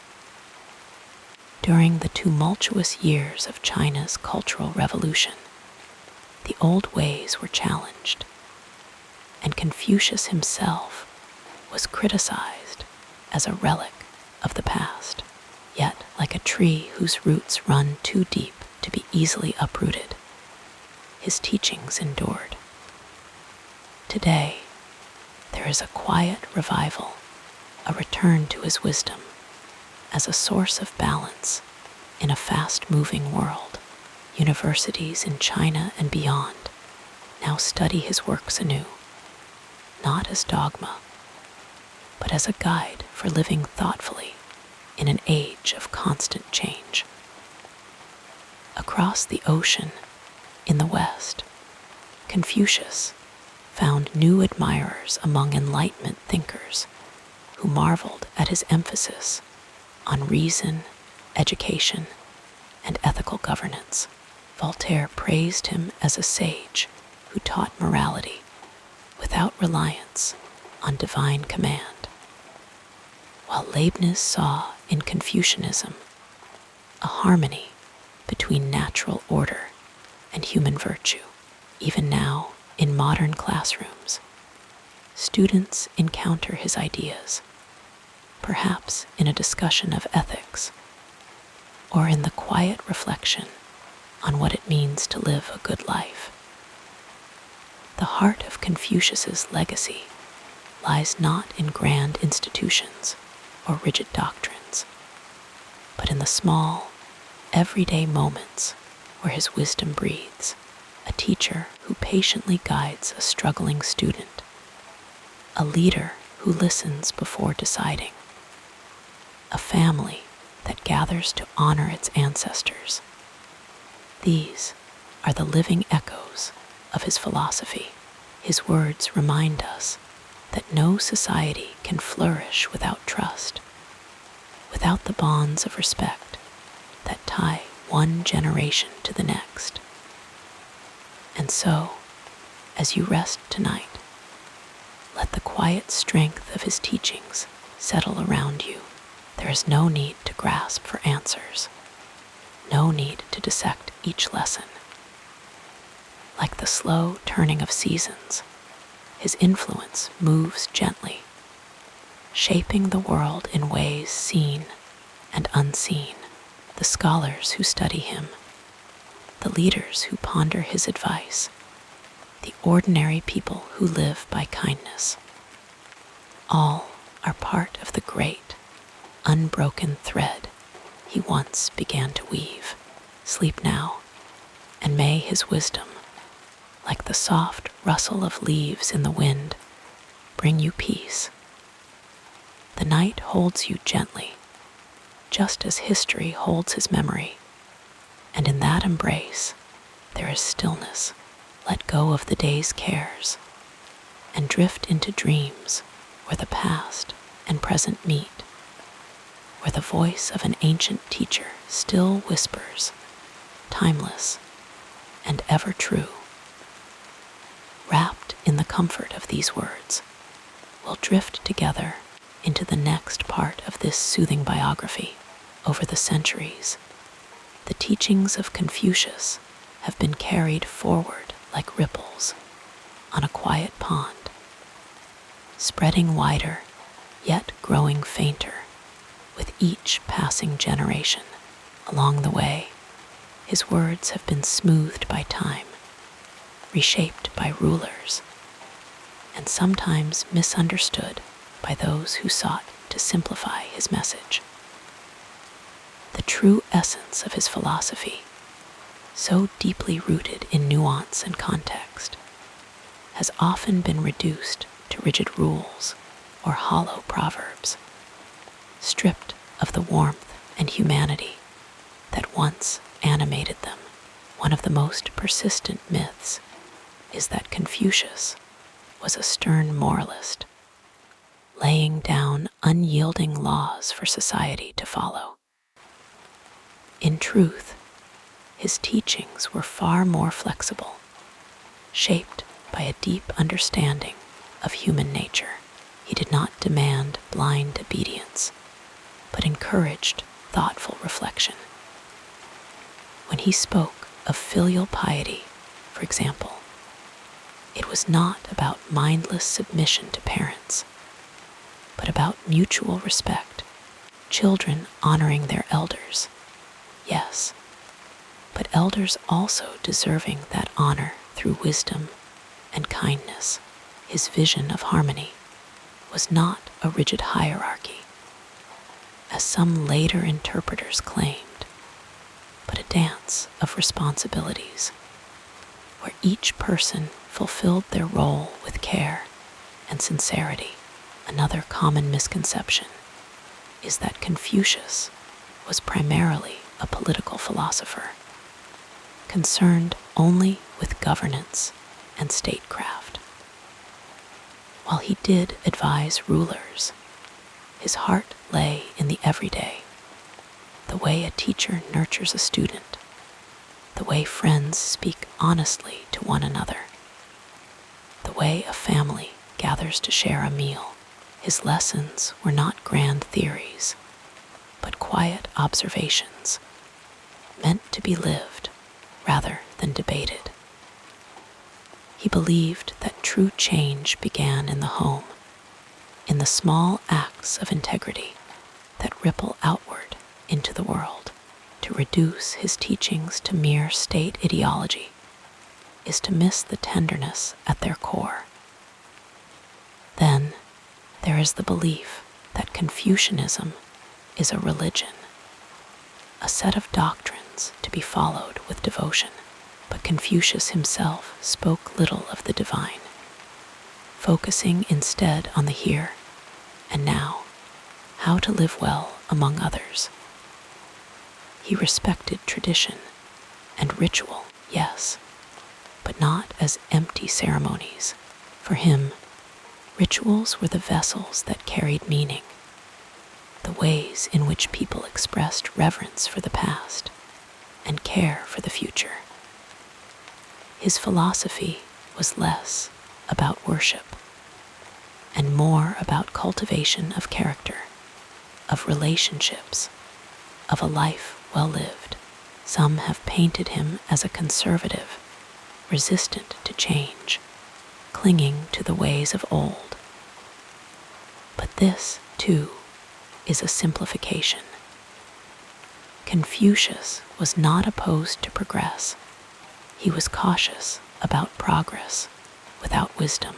He valued tradition not for its own sake, but for the lessons it held, lessons about human nature, about the consequences of greed or kindness, about the fragile threads that hold society together.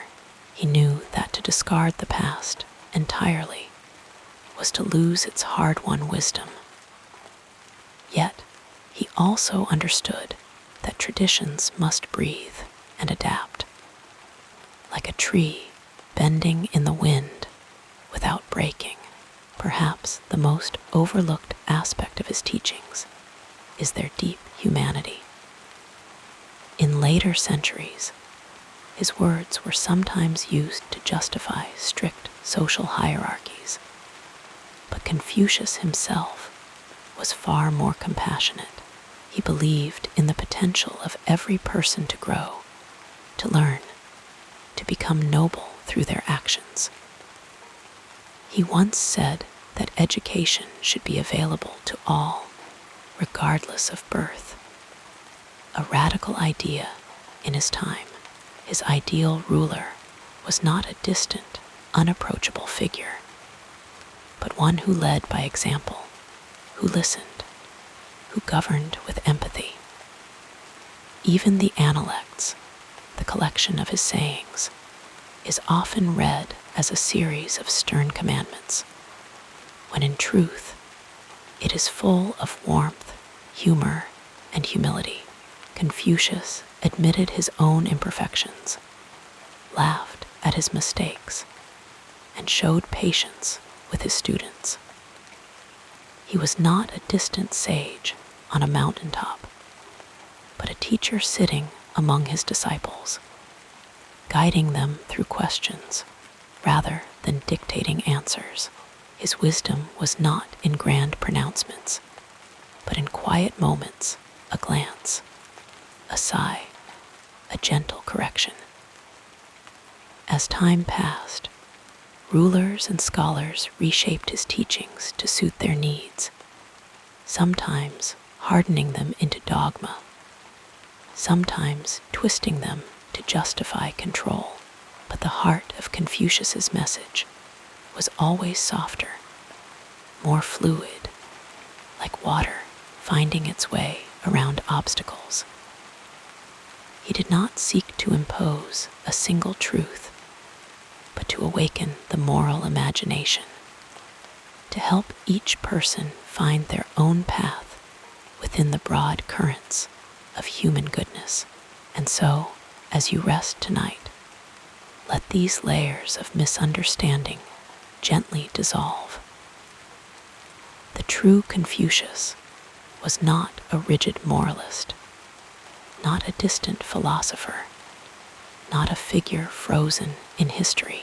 He was a man who saw the world with clear eyes and a compassionate heart, who believed in the power of small kindnesses, who knew that the greatest wisdom often lies in the simplest acts.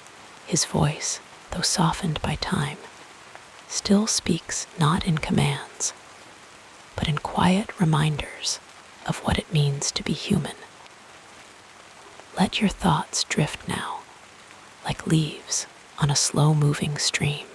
There is no need to untangle every myth, no need to grasp for perfect understanding. The night is patient, and so is wisdom. In the quiet, in the dark, the essence of his teachings remains gentle, enduring, and true. Sleep now, and may his spirit, unburdened by the weight of misinterpretations, bring you peace. The past and present blur, the whispers of history mingle with your breath, and in that soft merging, there is rest. Now, as we continue our gentle journey through this remarkable life, let us explore the next chapter. Confucius lived a life of quiet persistence, a man who walked the dusty roads of ancient China, not as a conqueror or a king, but as a humble seeker of wisdom.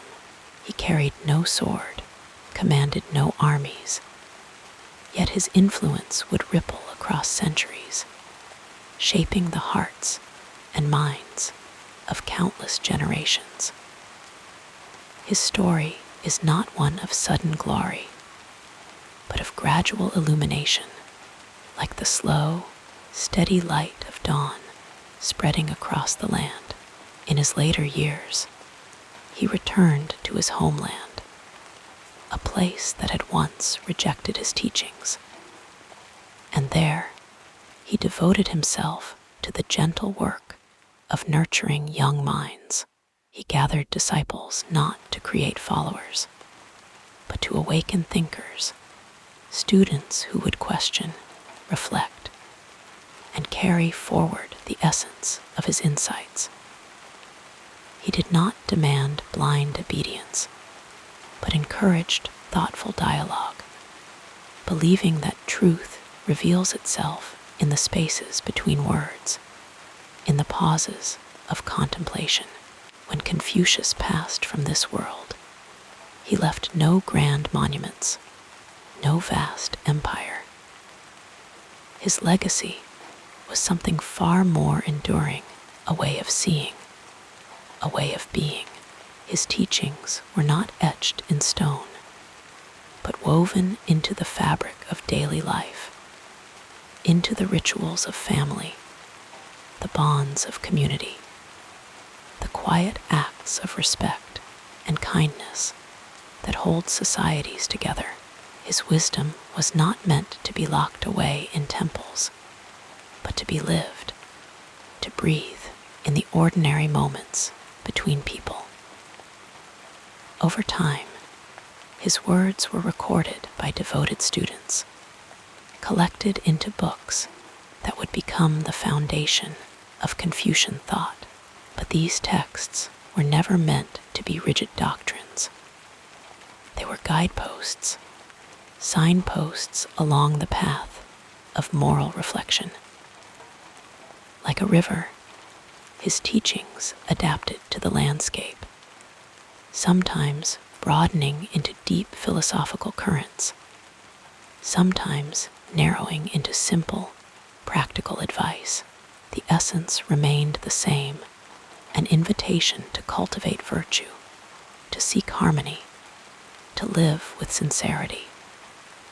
Centuries rolled on, and empires rose and fell, but the spirit of Confucius endured. Rulers adopted his teachings, sometimes distorting them to justify hierarchy, to enforce obedience.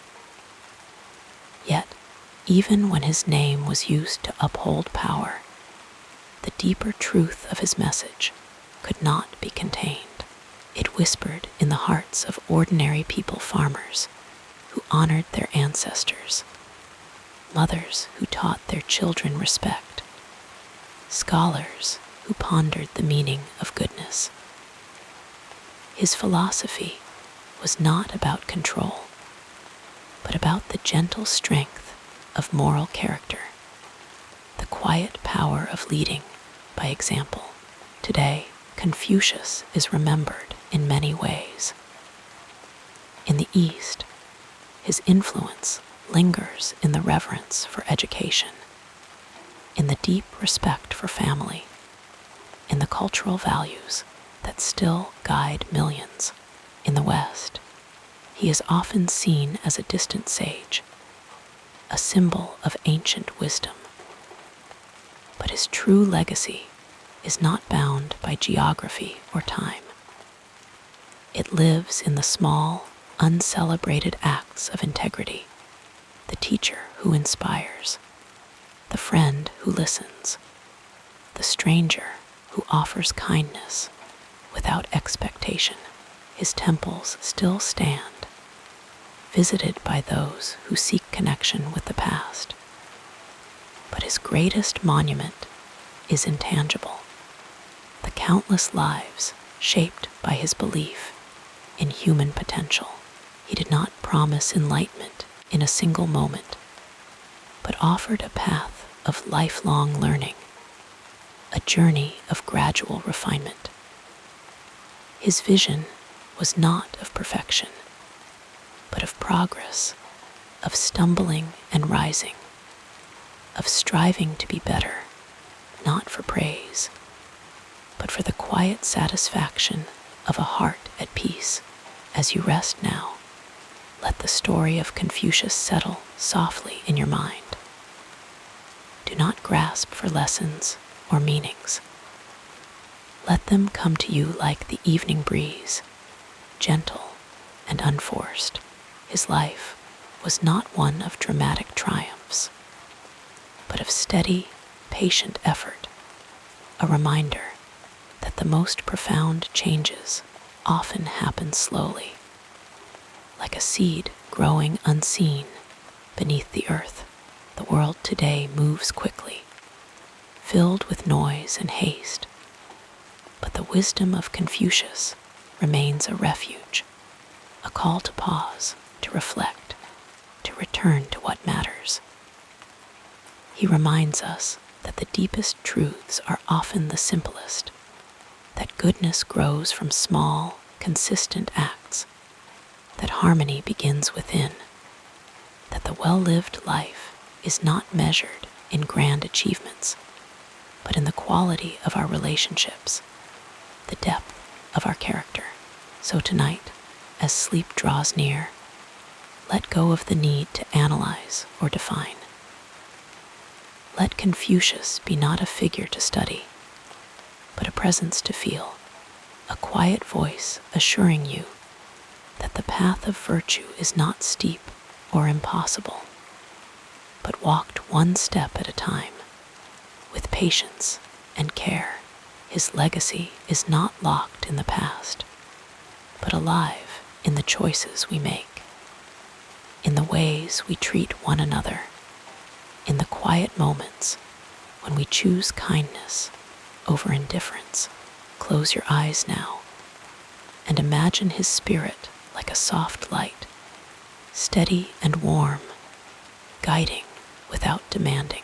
There is no test to pass, no doctrine to memorize, only the invitation to live with awareness, to move through the world with grace. The night wraps around you, the boundaries between then and now softening, until all that remains is the quiet truth that has always been there, waiting to be remembered. Sleep, and may the peace that Confucius found in a life of purpose be yours tonight. Let your breath slow, your thoughts settle, your heart open to the stillness. The world will wait, and wisdom, like the stars, is always there when you are ready to see it again. For now, rest, knowing that the greatest teachings are not spoken, but felt in the hush of the night, in the rhythm of your breathing, in the gentle certainty that you, too, are part of this endless, beautiful unfolding.